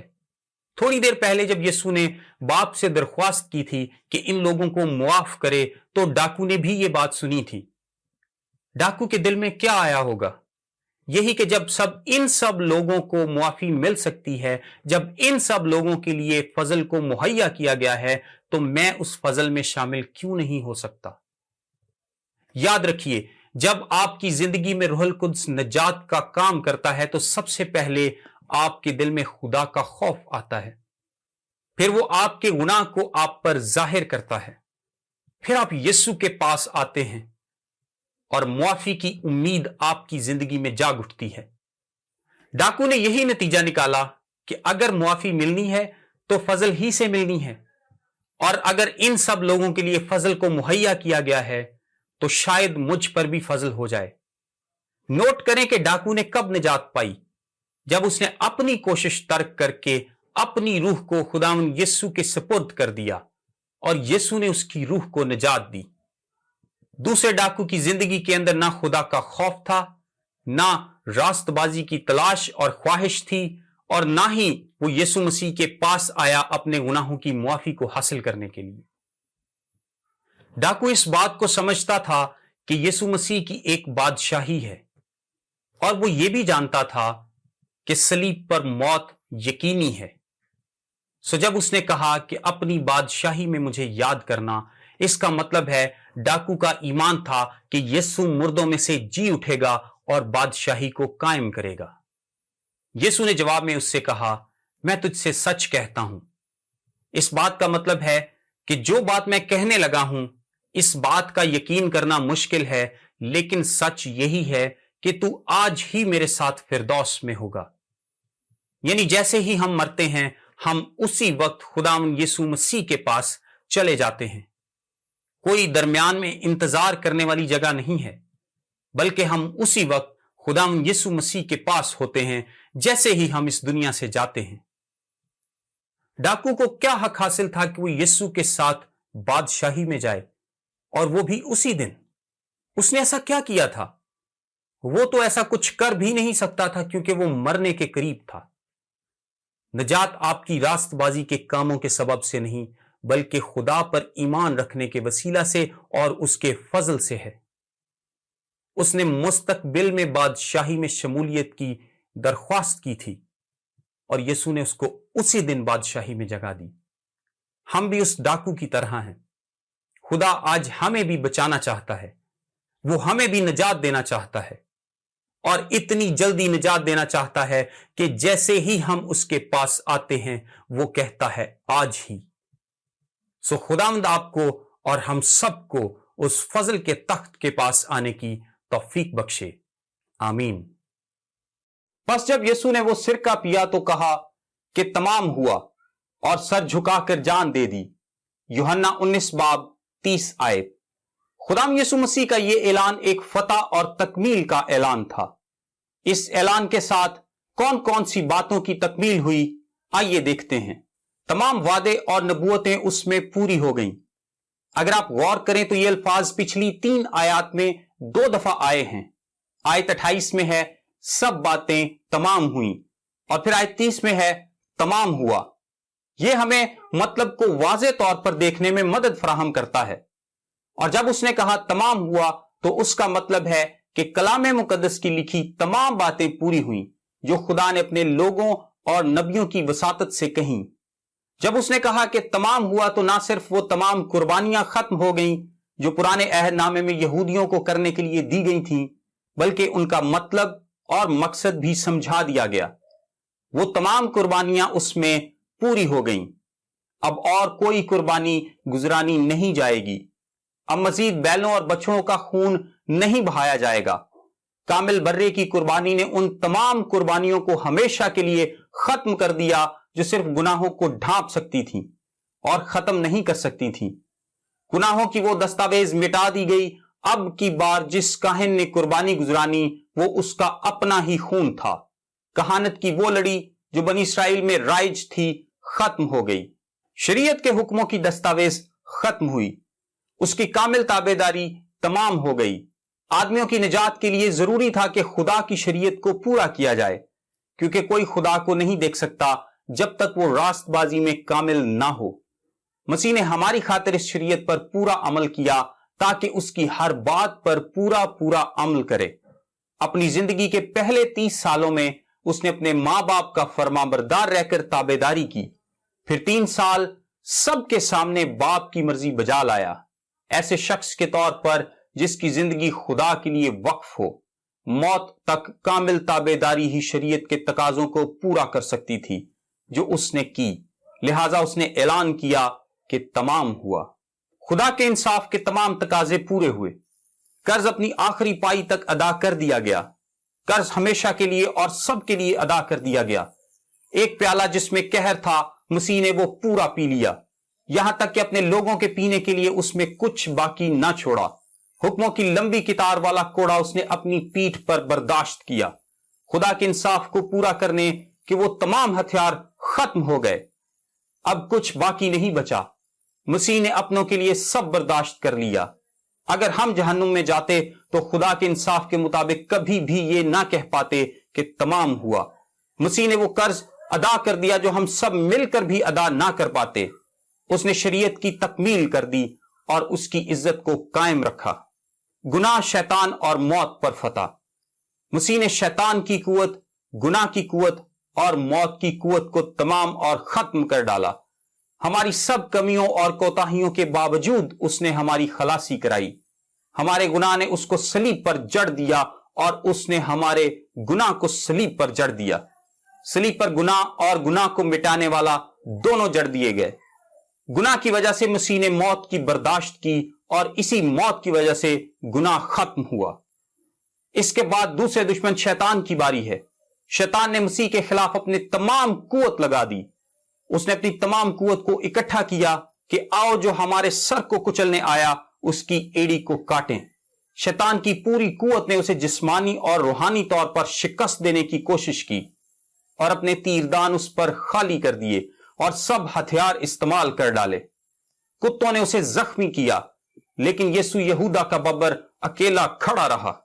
हमारा चैंपियन घबराया नहीं और एक एक करके शैतान के सारे हमले नाकाम किए। लिहाजा उसने शैतान को शिकस्त दी। फिर अगली चीज जिसको उसने शिकस्त दी वो मौत थी। मसीह ने अपने कुछ कैदियों को उसी दिन आजाद कराया। लिखा है, बहुत से मुर्दे उठ खड़े हुए और बहुतों को दिखाई दिए। फिर उसने मौत से कहा, मैं तुझसे कुंजियां वापस लेता हूं। अब मौत की कुंजियां मसीह यीशु के पास हैं। मौत मजीद कुछ वक्त के लिए रहने दी गई जब तक मसीह के ईमानदार उसके पास इकट्ठे नहीं हो जाते। एक वक्त आएगा जब कब्रें अपने अंदर के मुर्दों को दे देंगी और हम सब मसीह के साथ अपनी जिंदगी गुजारेंगे। एक और काम है जो सलीब पर हुआ, अहद की तौसीक। अपनी मौत से उसने इंसान की निजात के उस अहद की तौसीक की जो पहले ही लिखा और सदमोहर किया जा चुका था। जब मसीह ने कहा कि तमाम हुआ तो ये उस अहद पर दोहरी मोहर थी। मसीह का खून उस अहद पर छिड़का गया और अब वो तब्दील नहीं हो सकता और ना ही उसमें कोई तब्दीली हो सकती है, एक नुक्ते या शोशे की भी नहीं। खुदा ने इंसान से हमेशा से मोहब्बत रखी। मसीह ने अपनी कुर्बानी से इस मोहब्बत की राह में खड़ी तमाम रुकावटें दूर कर दी। मसीह ने उस अहद के अपने हिस्से को पूरा कर दिया। खुदा मोहब्बत के खुदा और इंसाफ के खुदा के तौर पर गुनहगार को अपने पास खुशी से कबूल कर सकता है, क्योंकि मसीह ने उसके इलाही इंसाफ के तमाम तकाजों को पूरा कर दिया है। फिर दूसरी चीज जो मुमकिन हुई वो है रूहुल कुद्स का नुज़ूल, जिसका यीशु मसीह ने वादा किया था। रूहुल कुद्स को दुनिया में भेजकर एक ऐसा रास्ता निकाला गया जिससे खुदा इंसान के दिल में और इंसान खुदा के साथ रफाकत रख सकता है। अगर मसीह ना कहता कि तमाम हुआ तो खुदा इंसान के साथ सकूनत ना कर सकता। आइए इस बात का इश्तिहार दें। आइए सब जो खुदा के बेटे और बेटियां हैं, जिन्होंने ईमान से मसीह को अपना सब कुछ कबूल कर लिया है, अपनी जिंदगी के हर रोज इस बात का इश्तिहार दें कि तमाम हुआ। जाइए और उन्हें जो अपने आप पर जुल्म कर रहे हैं, जो ये सोचते हैं कि अपनी रास्तबाजी से वो निजात हासिल कर पाएंगे, उन्हें बताइए कि तमाम हुआ। जाइए उनके पास जो कुर्बानियां चढ़ाते हैं खुदा को खुश करने के लिए, और उन्हें बताइए कि तमाम हो चुका। जाइए उनके पास जो अपने हदियों और नजरानों से खुदा को खुश करने की कोशिश करते हैं, और उनको बताइए कि तमाम हो चुका। जाइए उनके पास जो कहते हैं कि अब हमें कोई नहीं बचा सकता, और उन्हें बताइए कि तमाम हो चुका। जाइए उस मसीही के पास जो शकूक व शुबहात और खौफ में मुब्तला है, और उसे बताइए कि तमाम हो चुका। जाइए गुनहगार के पास और उसे बताइए कि तमाम हो चुका। उसके तमाम किए हुए काम में खुशी मनाइए। यह मत सोचिए कि मैं इस काबिल नहीं कि उसको खुश कर सकूं। उसको आपकी काबिलियत नहीं, आप चाहिए। खुदा आपको उसके तमाम किए हुए काम को कबूल करने का फजल अता करे। آمین.